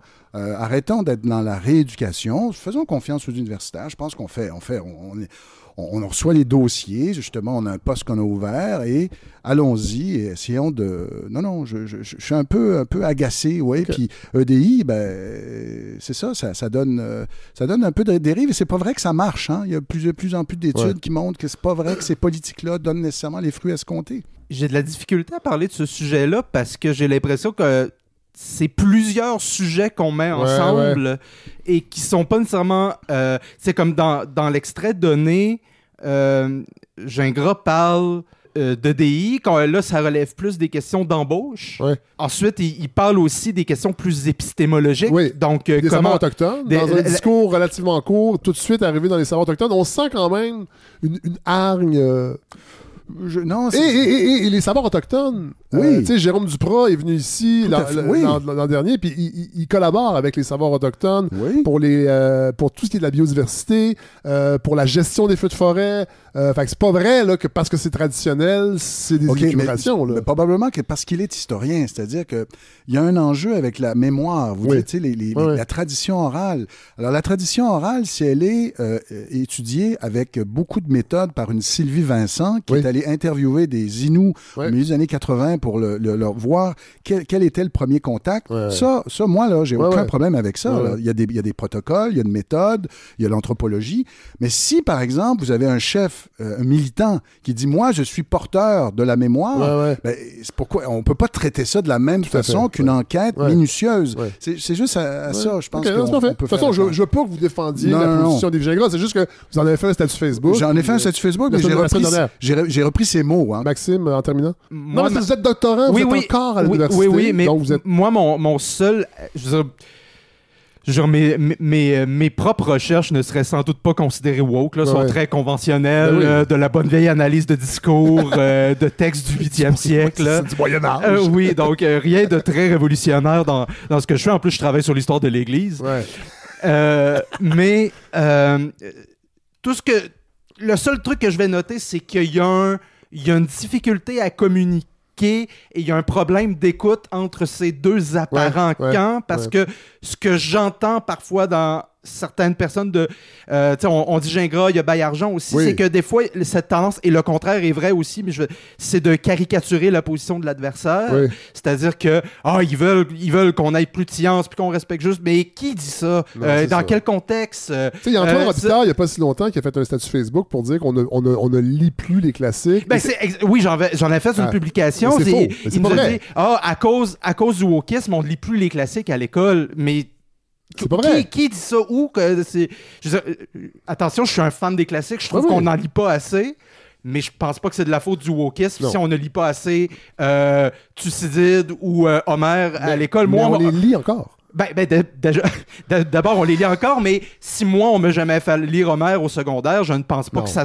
Il y a sans doute des questions pédagogiques plus complexes. Oui, mais on était témoins à McGill de livres, par exemple, qui ont dit « on peut plus parler de tel livre. » Je pense que c'était les livres de Joseph-Charles Taché, où il parle des Autochtones comme à mon époque, on disait sauvages. Mais là, non, on peut plus mettre ça au programme souvent, parce Eric, que ces mots-là... Donc, c'est un prof à ce climat-là. Oui, c'est vrai, c'est vrai. Ça nourrit 17 chroniques dans le Journal de Montréal. Écoutez, si vous me suivez sur Facebook, vous voyez que je suis pas dans la guerre culturelle. Non, je sais. Je cherche pas. Parce que vous êtes là, puis j'inviterai pas Yves Gingras, il viendra pas.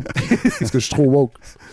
Vous le savez pas, si vous l'invitez pas, essayez-le, peut-être qu'il va venir. Parce qu'il est très parlable, là, Yves. Là, oui, tout à fait. Pour vrai, non, c'est pas intéressant, effectivement. Absolument. Merci. C'était passionnant. Merci, Éric Bédard. Merci, Maxime. On va mettre évidemment les liens pour votre chronique, pour que les gens la lisent. Oui, puis vous pouvez me suivre, j'en publie une par mois. Oui. Vous pouvez me suivre. Et la prochaine fois, vous venez à la balado, c'est en 2025?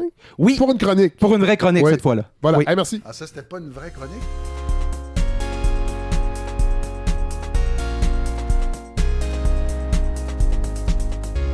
Mais moi, je parle un peu plus fort quand je parle de. Dans un micro?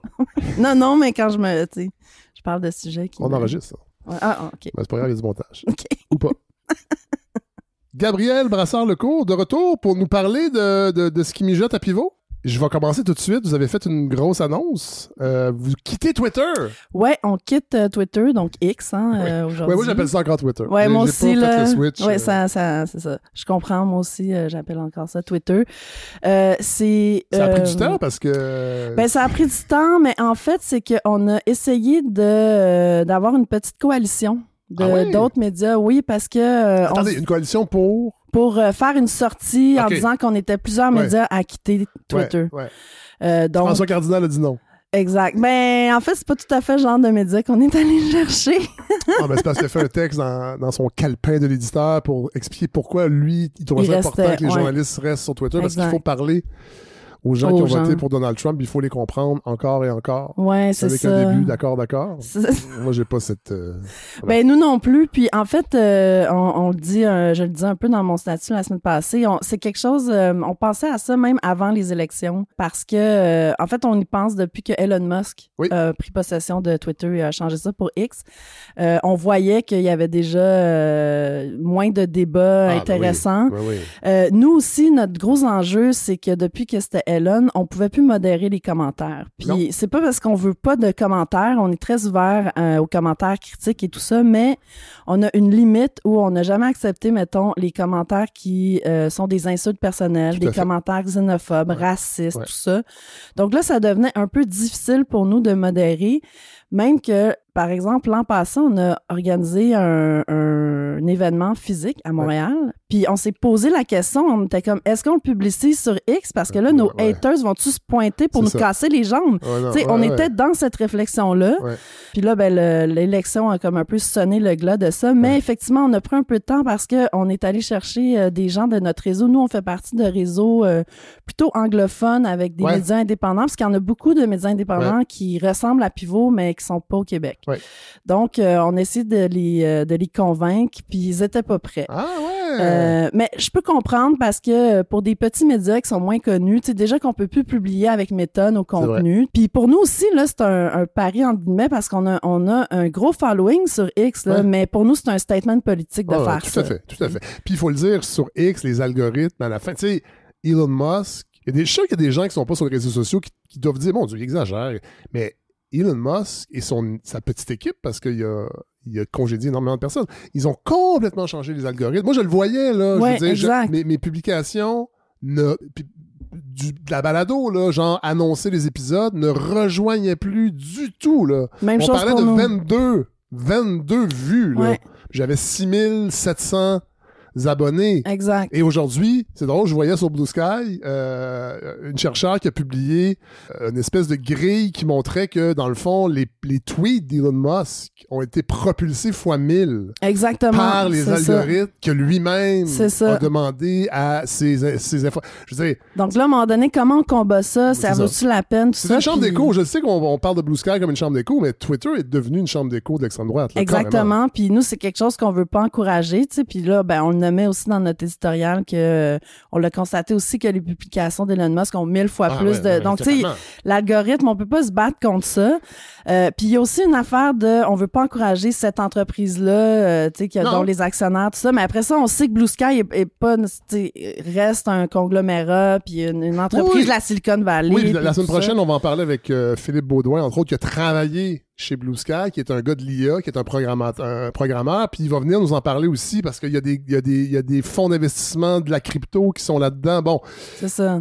On s'en sort jamais, mais on dirait qu'il faut choisir son moindre mal là, pour l'instant. Exactement. Puis en même temps, on se dit, on a vu le même au Québec, là, il y a à peu près 500 journalistes en une semaine qui sont partis. Puis nous, en fait, on s'était déjà créé un compte Blue Sky il y a 2-3 ans. Moi aussi. En fait, on avait eu une invitation parce qu'à l'époque, ça marchait avec une invitation. Oui, c'est ça, exactement. Puis au moment aussi où Meta a commencé à nous bloquer, nous autres, là, on était allés partir, on avait ouvert un compte sur Blue Sky, un autre sur Mastodon. On avait tout essayé, les alternatives. Tout à fait. Puis on avait comme pas fermé nos comptes, mais là, depuis 2 semaines, notre compte Blue Sky a explosé, comme tout le monde. Voilà, donc, même aussi, là, je vais m'y mettre. Mais il faut quand même le dire, puis vous l'avez dit tantôt, les commentaires, tu sais, moi, je veux dire, je mesure 6 pieds 3, tu sais, je me fais pas intimider dans la vie, mais sur les réseaux sociaux, là, l'accumulation des messages, mais vraiment de haine, ça finit par te heurter. Fait que j'imagine des gens qui ont...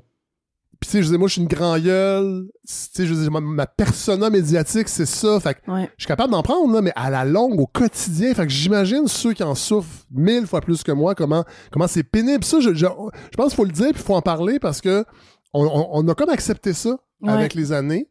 Cette espèce de violence verbale sur les réseaux sociaux au nom de la liberté d'expression. T'sais, évidemment, nous, comme notre ligne est très assez évidente, assez progressiste, ben on a... Puis tu sais, il y a une partie de nous, au début, on se disait, c'est le fun, ça nous fait de la pub. Oui. Parlez-en bien, parlez-en mal. Mais à un moment donné, ça nous rentre dedans, même si, tu sais, nous, c'était notre compte pivot. Mais par exemple, notre rédactrice en chef, elle qui est une personne trans, elle est comme, moi, je vais pas partager les trucs parce que chaque fois que je partage les choses, j'ai des commentaires genre, va te pendre, là. Ah, non, exactement. Donc tout à fait, là, tout à fait. Puis oui, c'est des chambres d'écho, mais à un moment donné, moi, je trouve que les réseaux sociaux, c'est supposé d'être un espace de débat soi-disant constructif, tout ça. Fait que là, on peut-tu se doter d'un espace qui est un petit peu plus safe, entre guillemets, pour il y a des nous, limites. Il y a des limites au débat, là. Ouais. Tu sais, moi, je recommencerai pas à avoir des discussions sur la place du vélo dans la ville versus les voitures. C'est clair. Parce qu'il y a toujours des gens qui vont dire Toujours. non. Puis la peine de mort, je vais pas en rediscuter avec des gens. C'est Puis ça. l'avortement, non. Puis c'est bon. Il y a ça aussi à un moment donné. Là. Il y a Ouais. des limites à discuter. Cette discussion s'arrête ici. Exact. Bon, qu'est-ce qui se passe chez Pivot? Là? Qu'est-ce qui vous occupe? En fait, on a publié aussi dans les derniers jours une grande, très longue analyse de notre journaliste d'enquête, Sam Harper, sur la construction de l'autre. Hein? Mon Dieu. Le fameux débat. Oui, le fameux Qui a débat. occupé. Puis nous, quand il y a des choses comme ça qui arrivent, on a le loisir de prendre justement un petit pas de recul pour Exactement. se dire Même chose quel ici. autre angle on pourrait prendre pour ouais. parler de ça. Ouais. On voulait pas nécessairement le faire. On l'a fait dans les chroniques, là, mais tu sais, De revenir sur l'affaire ouais, Boisy c'est en tant ça, que tel. exactement. Puis au niveau journalistique, comment on peut faire. Donc, Sam, qui est un très bon... en anglais, on dit bon pour scraper les recensions de tout ce qui a été fait. Donc, lui a décidé de retourner dans les derniers mois toutes les allocutions des politiciens quand ils parlaient de l'autre. Ah oui! C'est super intéressant. Ah ouais. Et donc, on dirait pas le mot en R, mais il y a quand même certaines... certains il y a des statements. patterns qui reviennent. Oui, puis il y a certains allocutions qui sont assez parlantes sur comment on dit l'autre. Premièrement, comme on sait, la CAQ, tous les problèmes de la société sont sur l'autre, sur les migrants. Antoine Cazerin en a parlé. C'est ça. Donc, c'est une analyse très longue, très, très factuelle. Donc, nous, on a tous les extraits de quand ces politiciens ont dit ça, qu'on a mis en extra audio et écrit. Et c'est tel que tel. On n'a pas fait de... Tu sais, c'est vraiment un article journalistique basé sur les faits, puis il y a à peu près comme une dizaine d'allocutions assez récentes qui construisent l'autre. Exactement. Donc là, après ça, au public de juger. Nous, on fait notre travail, faites mais... vos recherches. Exactement. Et là, est-ce que j'ai compris que vous travaillez sur la crise du logement? Oui, en fait, oui, on a le droit de le dire. En fait, ça fait longtemps qu'on travaille là-dessus, mais là, moi, je prends mon rôle de journaliste. J'ai obtenu une bourse de l'Association des journalistes indépendants du Québec pour faire une grande enquête sur la crise du logement avec un autre journaliste. Donc, on prépare une série d'articles pour Pivot qui va paraître cet hiver. Mais nous, on a décidé de prendre l'angle politique parce qu'on sait que dans la crise, mettons l'itinérance à Montréal. Là, Montréal dit on n'a pas de fonds, les fonds doivent venir de Québec. Québec dit non, ça doit venir des municipalités. Là, il y a le fédéral aussi qui fait un peu des annonces. Là, qui fait quoi? C'est quoi le problème? L'argent est où? Tout ça. Donc, on a fait à date une dizaine d'entrevues. On s'en va à Québec cette semaine parce que la ministre Duranceau ne veut pas vraiment nous parler, mais on va essayer de l'approcher autrement. Qui a été hué? Oui, au sommet sur l'itinérance la semaine passée. Oui, il y a des bonnes nouvelles dans l'actualité. Parfois. C'est ça. Oui, c'est ça. Et puis, ça m'amène aussi au sujet sur lequel on travaille. Donc, la semaine passée, on a fait un article parce qu'il y a une coalition d'organismes qui travaillent en itinérance qui demande un moratoire sur les évictions sur les démantèlements de campements.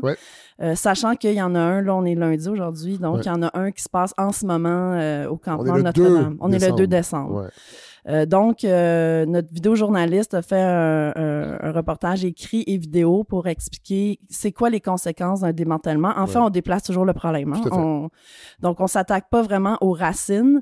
Et ça fait que les gens vont juste aller ailleurs. Puis là, ils vont de plus en plus s'isoler pour être cachés. Puis là, ça veut dire que s'il y a un feu, s'il y a des problèmes d'insalubrité, même les organismes eux-mêmes ont de la misère à les trouver. C'est ça. Puis l'alternative à ça, c'est les refuges. Les refuges, il y en a qui refusent entre 70 et 80 personnes par jour parce qu'ils n'ont pas la capacité. Puis après ça, il y a des personnes qui, par exemple, des femmes qui ne se sentent pas en sécurité d'aller dans certains hébergements parce que ceux qui consomment, on sait que les hébergements n'acceptent pas les gens en consommation. Ceux qui ont des animaux, ceux qui font partie de communautés LGBTQ+, tout ça. Donc, il y a un problème qui est là. Donc, il faut vraiment réfléchir à ça. Donc, moi, dans mon enquête, on s'intéresse évidemment à l'itinérance, mais aussi au manque de logements sociaux. Donc, on a parlé à des investisseurs immobiliers, des urbanistes, aux politiciens de tous les paliers. Donc, on essaie vraiment de faire un tour, mais c'est un gros sujet. Là. Parce que ça a des ramifications dans plein d'autres. Par exemple, on est allé parler à Moisson Montréal, puis eux, ils ont vu, là, ils voient qu'il y a des gens qui ont de la misère à manger beaucoup plus qu'avant parce que, si tout ton revenu passe dans ton loyer, la première chose que tu vas couper, des fois, c'est la bouffe. Tout à fait. Donc, c'est vraiment intéressant. Donc, on va essayer de faire parce qu'on a l'impression que même nous, là, des fois, on comprend pas exactement c'est quoi la racine du problème. Et les médias, les grands médias en parlent, mais souvent, ça va être parcellaire, en fait. C'est-à-dire que il va y avoir un article sur un truc vraiment scandaleux, un propriétaire avec 500 portes, bon. Ouais. Mais on a rarement la vue d'ensemble. Et à côté de ça, on va avoir une chronique train de vie. Est-ce que c'est le temps de vendre mon triplex ou je donne un cash-down de 300 000 à mes enfants? C'est ça. Puis en fait, l'angle aussi qu'on trouve dans certains médias, les gens à la presse. C'est ça. Puis l'angle est souvent du côté des propriétaires, tout ça. Puis quand on couvre les politiciens qui s'intéressent à ça, comme mettons la ministre Duranceau, mais elle aussi, son angle, c'est pas mal les pauvres propriétaires. Donc là...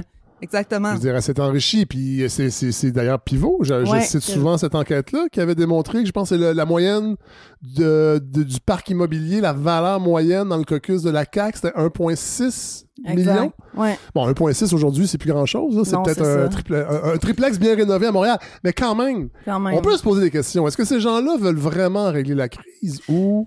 Ben, c'est ça. Augmenter la valeur de leur parc immobilier. C'est incroyable, là, petit scoop. Puis ça, on a parlé à un urbaniste indépendant, qui fait des recherches. Et lui, son point de vue, c'était, si les prix augmentent, ça veut dire que la ville va bien. Puis là, on est un petit peu très néolibéral comme analyse. On s'attendait pas nécessairement à ça d'un urbaniste parce que la variante, ça ne devrait pas être seulement la variante économique. Tout à fait.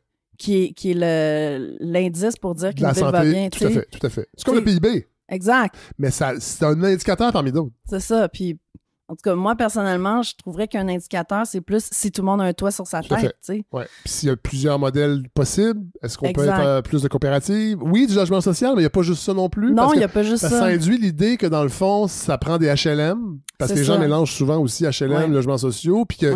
soit que t'es propriétaire ou les pauvres. Mais entre les deux, ça serait le fun qu'il y ait d'autres modèles. Ben, totalement. Puis, par exemple, pour revenir au campement, il y a des villes où les campements alternatifs sont un petit peu comme encadrés, tout ça. Puis, je dis pas que c'est ça qu'il faudrait faire ici, mais en tout cas, en attendant que, justement, il y ait des alternatives sociales, ben là, il faut faire quelque chose. Il faut arrêter de criminaliser ça. Tout à fait. Parce qu'il n'y a pas d'autres. Ces gens-là, ils peuvent pas aller ailleurs. Ils peuvent pas acheter. C'est ça. C'est pas des caves, là. Non, c'est ça, exactement. Puis même les gens qui ont les moyens de se loger, ils ont de la misère. Tout à fait. Moi, j'ai pas de misère à me loger, mais on aurait, moi et mon amoureuse, la capacité d'acheter, mais c'est trop cher. Ben, c'est sûr.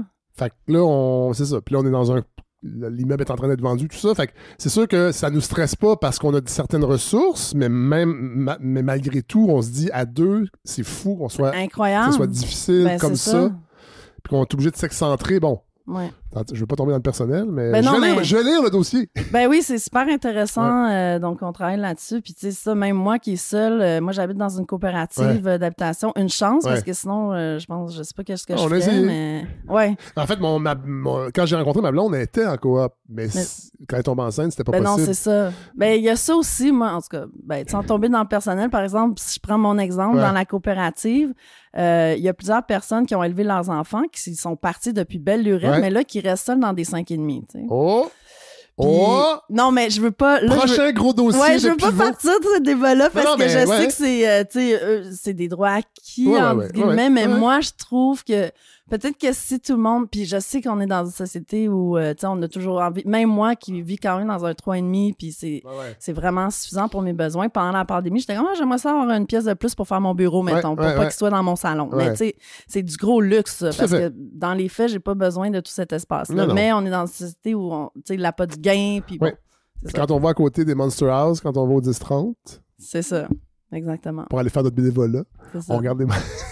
Et là, ça va paraître quand, à peu près? On vise février. Ça va être une série. Ça va être une série de 5 articles écrits, mais on fait aussi un balado. Oh! Ouais, et là, on a parlé à des gens en français et en anglais, donc on fait un balado bilingue. Wow. En fait, on va publier aussi avec The Rover. Oui. Donc, on va traduire tout ce qu'on fait. Curtis. Ouais, exact. Moi, je l'invite. Oui, il est très intéressant. D'ailleurs, j'ai su que Lucie avait arrêté de boire. Ouais, lui il est dans une démarche, puis une grosse démarche. Ouais, je pense que ça va l'aider. On s'est écrit à ce sujet-là. Ben, on a peut-être. Ça fait plusieurs fois, puis il y a des gens qui disent tu devrais l'inviter. Ouais, je pense que c'était vraiment. Ouais. Ah oui, ça fitterait. Il est très high energy, là. Ouais. Je pense que ça marcherait bien avec vous. Ouais, vous avez l'air pas pire en high energy. Hey, merci, Gabriel Brassard-Lecourt. Évidemment, on lit Pivot, puis on suit... Puis on s'abonne, on est dans manque de financement, parce que là, la grosse affaire, c'est que nous, on vient d'obtenir notre statut d'organisme de charité. Vous l'avez dit la dernière fois, c'était en cours, la dernière fois que vous êtes venu. Oui, là, c'est officiel. Donc, on attendait l'officialisation pour lancer une campagne d'abonnement. Ça veut dire que la contrepartie, c'est que c'est déductible d'impôts. C'est quand même un gros incitatif. J'avoue. Nous, pour notre financement global aussi, ça va changer des choses, puisqu'on va pouvoir approcher des fondations, des organismes, tout ça. Mais au niveau individuel, c'est aussi intéressant. Donc, si vous hésitiez, sachez que vous allez... Et les Desmarais ont des belles fondations. Vous allez voir de ce côté-là. Oui, ça, oui. En tout cas, c'est ça. Hey, à bientôt. Bye. Bye.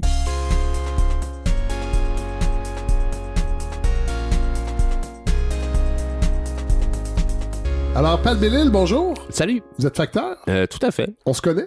Oui, on se connaît. Faut le dire, faut faire un disclaimer. Là. Oui. On a déjà travaillé ensemble. Est-ce que c'est votre ancienne vie d'auteur d'humour? Le faites-vous encore? Je le fais encore, mais je paye pas mes factures avec ça. Non, c'est ça. Mais vous êtes encore, encore drôle. Je dois pas être très drôle parce que je suis facteur chez Post Canada. Ouais, non, ça marche pas de même. Je vous le confirme. Souvent, les pas drôles sont pas facteurs, justement.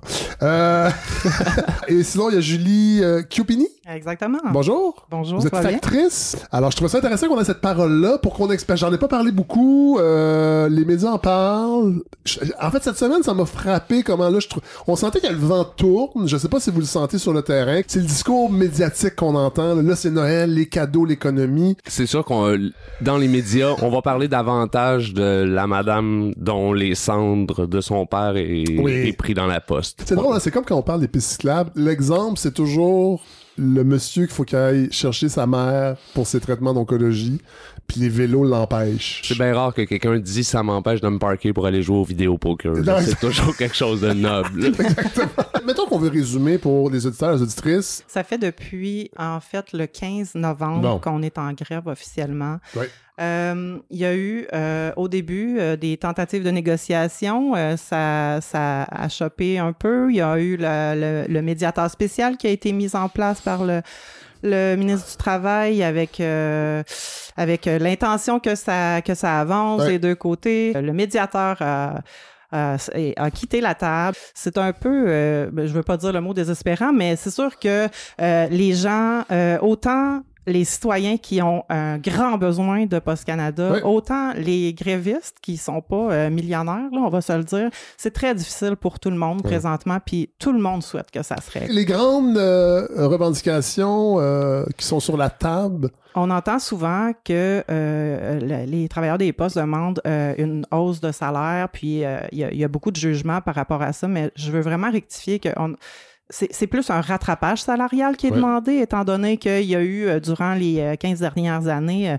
absolument pas le coût de la vie là, qui a été rencontré. Non, c'est ça. Et on a eu beaucoup d'années à 0% d'augmentation.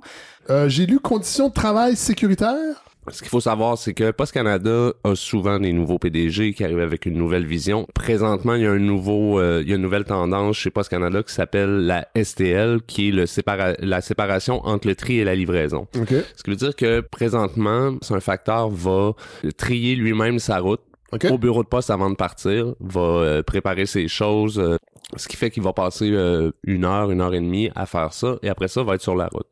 Maintenant, avec la nouvelle vision de Post Canada, la STL, la séparation du tri et de la livraison, c'est qu'on veut enlever le tri au facteur et dire, vous allez livrer plus longtemps, il va y avoir d'autres mondes qui vont trier pour vous. Ce qui fait que les gens se retrouvent dehors vraiment plus longtemps. Au lieu de marcher 6 heures par jour, vont marcher 8 heures par jour parce qu'évidemment, il n'y a rien de gratuit chez Post Canada. Si on t'enlève le tri, on va te rajouter des adresses. Donc, plus de risques. Et peut-être possiblement moins de facteurs, puisqu'on rajoute des adresses. Ben ça semble, jusqu'à maintenant, ça semble s'équivaloir. Ils vont mettre plus de trieurs. Mais j'ai même entendu, je le dis sous toute réserve, mais que les bureaux où est-ce que ça avait été implanté, finalement, ils ont besoin de plus de main-d'œuvre pour ce modèle-là que... Mais on n'est pas à un projet magique près chez Post Canada. Il y a une question de santé-sécurité, entre autres au niveau des horaires. Parce que c'est sûr que le travail à l'intérieur, il se fait sur tous les corps de travail, mais le travail des facteurs, particulièrement ceux qui travaillent dehors, demander aux facteurs d'aller livrer jusqu'à 8-9 heures le soir. Il y a des enjeux de sécurité. Travailler à la noirceur dehors, là.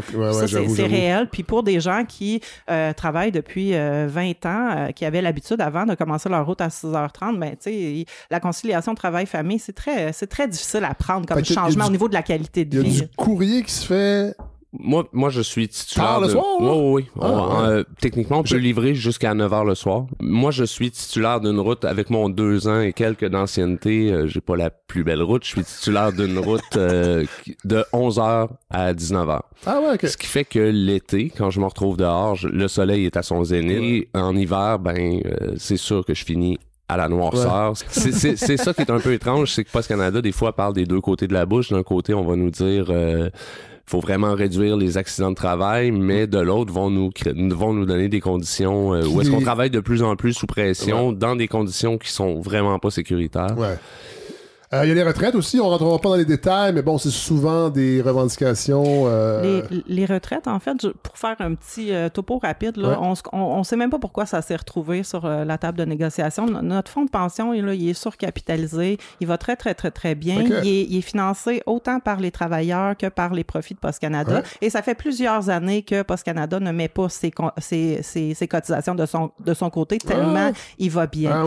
Post Canada, c'est un service public, mais c'est une société d'État qui est autofinancé. Donc ça, c'est important que les gens le sachent. Qu'est-ce que ça veut dire quoi? Parce que moi, j'ai lu que Post Canada perdait de l'argent. Ben, c'est ce qu'on fait dire au bilan financier des dernières années. Maintenant, quand ton bilan financier parle de déficit, mais que parallèlement, il y a du montant équivalent, il y a des investissements.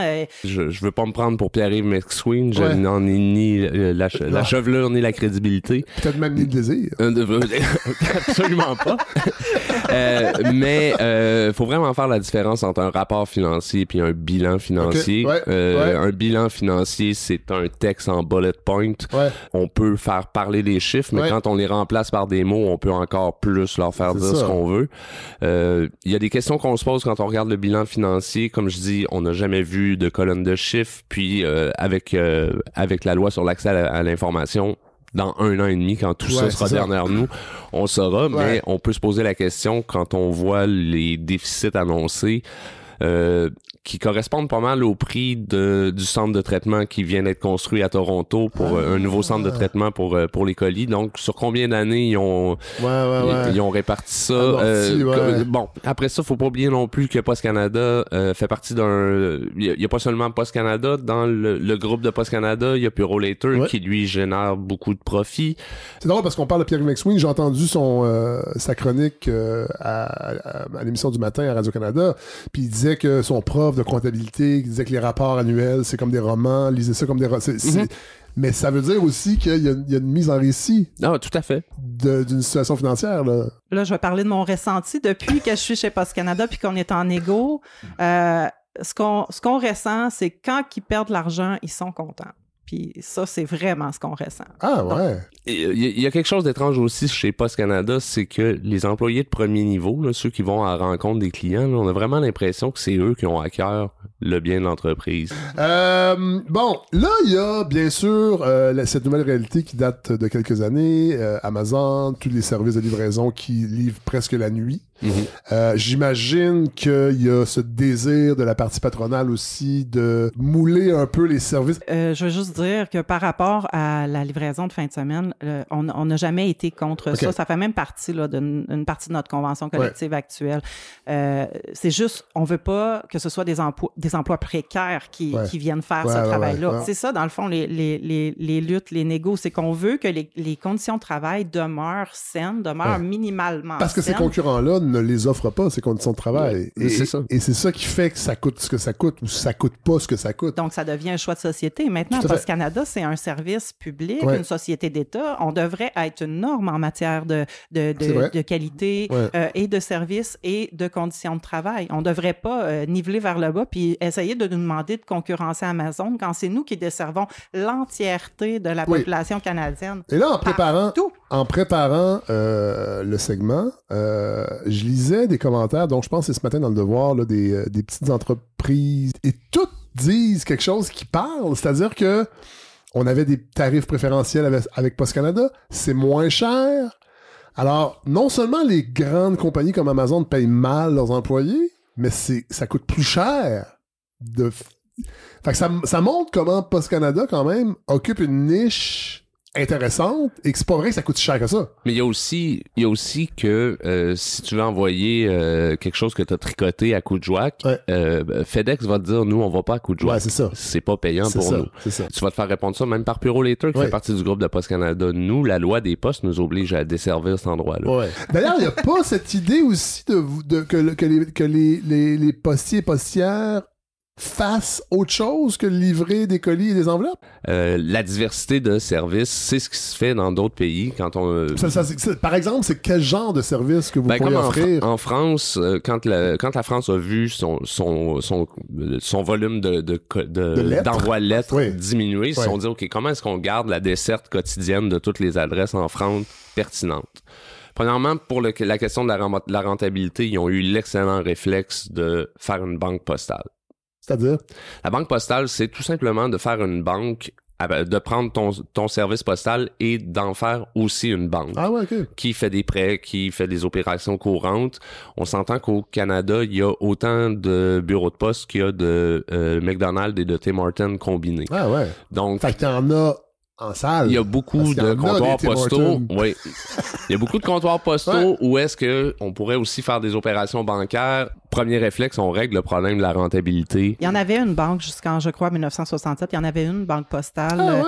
Puis on a décidé de laisser libre cours à l'entreprise privée avec les résultats qu'on connaît. Maintenant... Très peu de frais de service, un bon service, et on se fait pas du tout entuber quand on va à notre banque. Un autre service que je pense vraiment visionnaire que la France a eu, c'est la vigilance auprès des personnes âgées. Ça, donc, chaque facteur dans son itinéraire a une liste d'adresses où des personnes âgées seules habitent. Ils ont la responsabilité de cogner une fois ou deux par semaine. Dans leur appareil électronique, ils ont des questions à poser aux personnes âgées. Ils ont même commencé un projet pilote où est-ce qu'ils livrent des repas chauds. En temps de canicule, ils vont s'assurer de cogner chez toutes les personnes âgées, s'assurer que personne n'est en danger. Le but, c'est pas de se substituer aux services sociaux, mais c'est simplement d'être une courroie de transmission, une courroie d'être une présence dans le quartier. En toute honnêteté, là, on le fait déjà un peu, les facteurs. On est partout, on connaît nos clients, on est toujours aux petits soins avec eux, autant pour le service que pour s'assurer de la sécurité de tout le monde. J'ai déjà eu à faire un massage cardiaque sur la route parce que, sur en m'en allant porter le courrier, il y avait quelqu'un, il y avait un adolescent en arrêt cardiaque.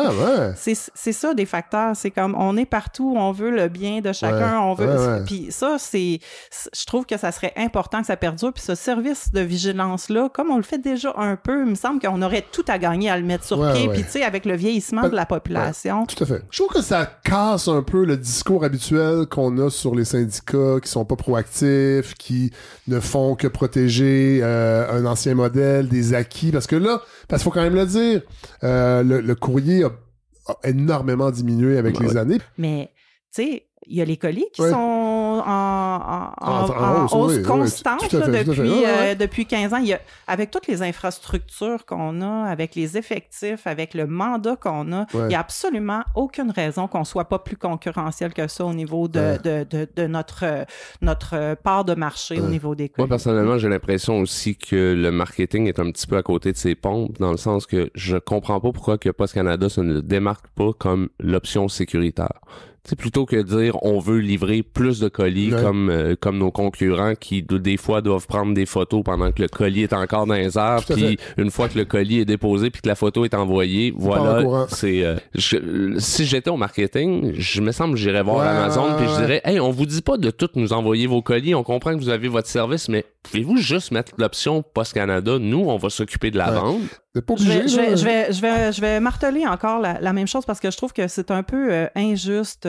Nos négociations se font malgré nous toujours sur la place publique. Ouais, ça, on finit généralement par une loi spéciale. Oui. Là, ça arrive pas. Ouais. Puis nous, on va être content d'avoir une convention négociée. Ouais. Ça va être un beau cadeau de Noël, ça peut arriver. On est un service public, on est autofinancé, on coûte rien aux gens. Ça coûte rien aux gens de nous encourager pour garder ce service-là. Envoyer une lettre là, de Moncton à Vancouver, ça coûte encore $1 plus taxe. Ça va coûter $1,25, je crois, à partir de janvier. Oui, non, c'est ça. Ça aussi, c'est dans les chiffres qu'ils nous donnent, ça, ils n'ont pas de problème avant la négociation de parler de leurs pertes. L'augmentation de leurs tarifs de 25% à partir de janvier, ça, c'est en catimini. Moi, mon message est pour Doug Ettinger, qui est un fidèle auditeur de la balado de Fred. Allez donc sur le plancher. Allez voir la qualité des employés, des employés de premier niveau, de ceux qui vont à la rencontre de la population. Vous allez voir à quel point que la richesse, c'est pas les centres de tri que vous construisez ou votre flotte de camions ou même votre parc immobilier. La richesse de Post Canada, c'est la qualité. Moi, en 2 ans, moi, c'est ce qui me fait halluciner. Les premières journées chez Post Canada, c'est vraiment difficile. J'ai toujours eu des tapes dans le dos de pères, de mères de famille, de gens qui ont à cœur le bien de Post Canada, à cœur le bien des clients puis de leurs collègues de travail. Sincèrement, c'est vraiment beau de voir comment que les employés de Post Canada, c'est des gens bien. Je voudrais juste conclure en disant solidarité autant à nos consoeurs, confrères là, qui sont dans le froid jour et nuit, entre autres au centre de tri là, dehors, là, à se serrer les coudes. Puis, tu sais, il y a une grande solidarité, il y a du plaisir, mais il y a aussi de la lassitude, puis il y a aussi un peu de désespoir puis de détresse qui commence à se faire sentir. Mais je voudrais aussi dire, tenez bon, puis soyez de notre côté, s'il vous plaît, les PME, tous les organismes qui ont besoin de nous. C'est pas pour mal faire, c'est vraiment comme une question de choix de société qui est en train de se... Et même chose à la population, gardez en tête aussi que la qualité de service qu'on vous offre est un enjeu de notre négociation qui est probablement même plus important pour nous que tout le reste. Hey, Pat Bellil, Julie Chiopini, merci d'être venue nous parler. Merci à toi pour l'opportunité.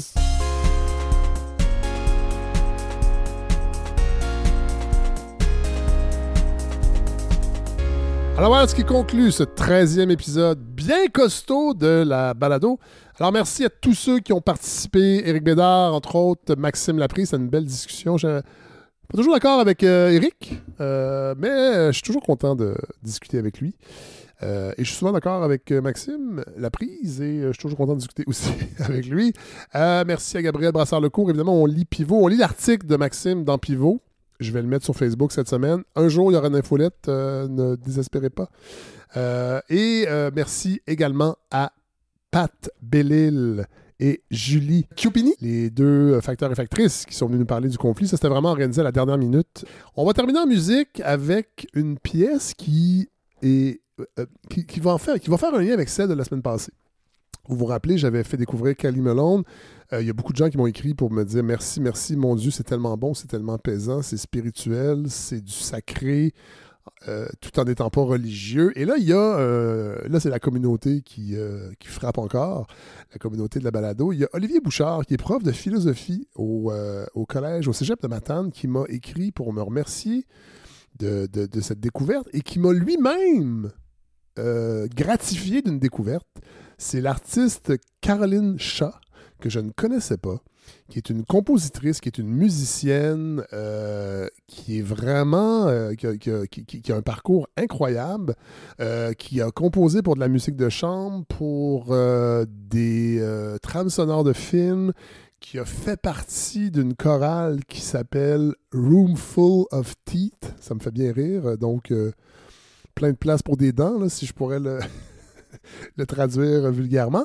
Et c'est de cet ensemble-là que je vous propose la pièce qui va terminer cet épisode. C'est tiré du premier album, l'album éponyme de Roomful of Teeth. Et c'est une suite que Caroline Shaw a écrite entre 2009 et 2012 qui s'appelle Partita for 8 Voices, qui est donc sur l'album éponyme de Roomful of Teeth. Je pense qu'ils sont 8 en tout. C'est de la musique a cappella. Et vous savez que, j'en ai parlé quelques fois, moi je suis un grand fan des Charbonniers de l'Enfer, donc et je suis pas tant fan des chorales en général, là. C'est peut-être à cause de Grégory Charles, qui en a trop parlé. Mais là, on va retrouver dans l'œuvre de Roomful of Teeth et de Caroline Shaw cette puissance des voix sans instrument de musique. Puis là, vous allez voir, c'est même heurtant. Puis moi, c'est drôle parce que ça fait longtemps que je suis DJ dans la vie. D'ailleurs, je vous en parlerai. Mais gardez en tête le 28 décembre. J'ai souvent mis de la musique traditionnelle dans les soirées où j'officiais comme DJ. J'en mets pas beaucoup, mais j'en mets toujours quelques-unes à une certaine heure de la nuit où les gens ont baissé leur garde et qui sont comme pas heurtés parce que du trad. Et des fois, je mets les Charbonniers et souvent les gens aiment, mais ça vient toujours chercher quelque chose de viscéral chez des gens qui viennent me voir et sont comme « Hey, non, enlève ça, je suis plus capable. » Et vous allez voir, peut-être que vous allez ressentir ça en écoutant la pièce qui s'en vient, parce que c'est quand même... la voix humaine, c'est quand même un instrument extrêmement puissant qui vient remuer beaucoup de choses parfois. Mais c'est pour ça que c'est si prenant, et moi, en tout cas, ça me transporte, mais il se pourrait que vous soyez happé par la voix, et pas toujours de la bonne façon, mais bon. Faut être déstabilisé parfois dans la vie. Donc, je vous propose le premier morceau de la suite qui s'appelle Partita for 8 Voices. C'est 4 mouvements, ça dure 25 minutes. Évidemment, je vais en mettre juste un. Je vais mettre le premier qui s'appelle Ademande, qui est une... j'ai appris que c'était une danse baroque du 18e siècle. Puis ça tombe bien parce que cette semaine...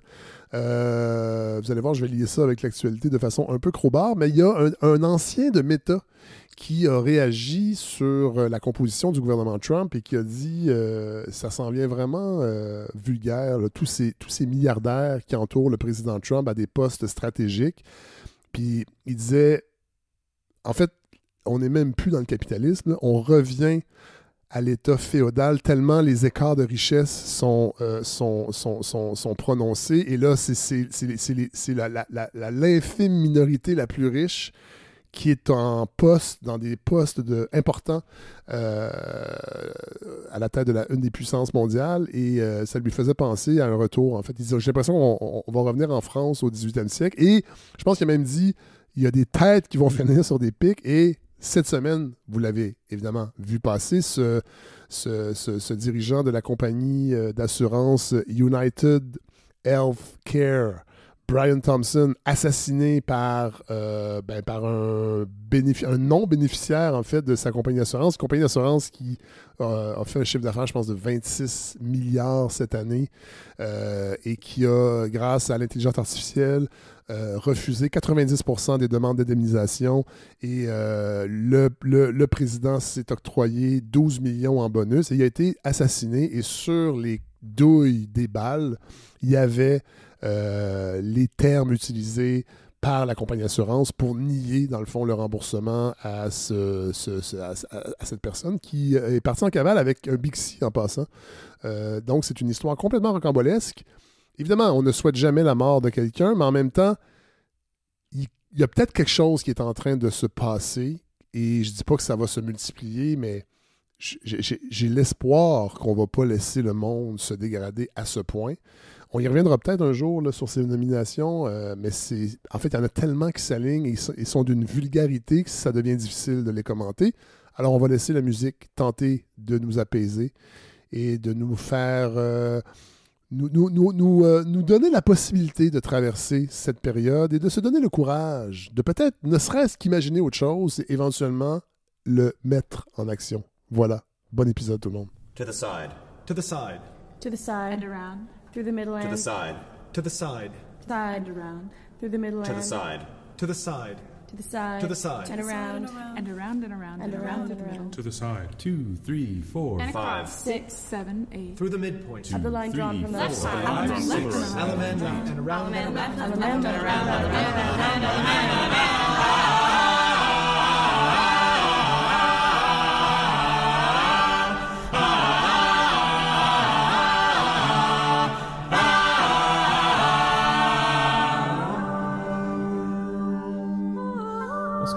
horizontally and vertically Cut into the 4 diamond equal parts. element. One gray, The wall one is yellow, bordered and one divided red. into 4 equal parts.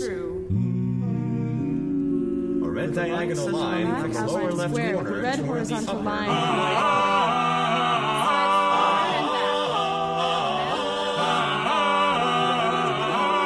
Center, 12 lines from the midpoint of each of the sides.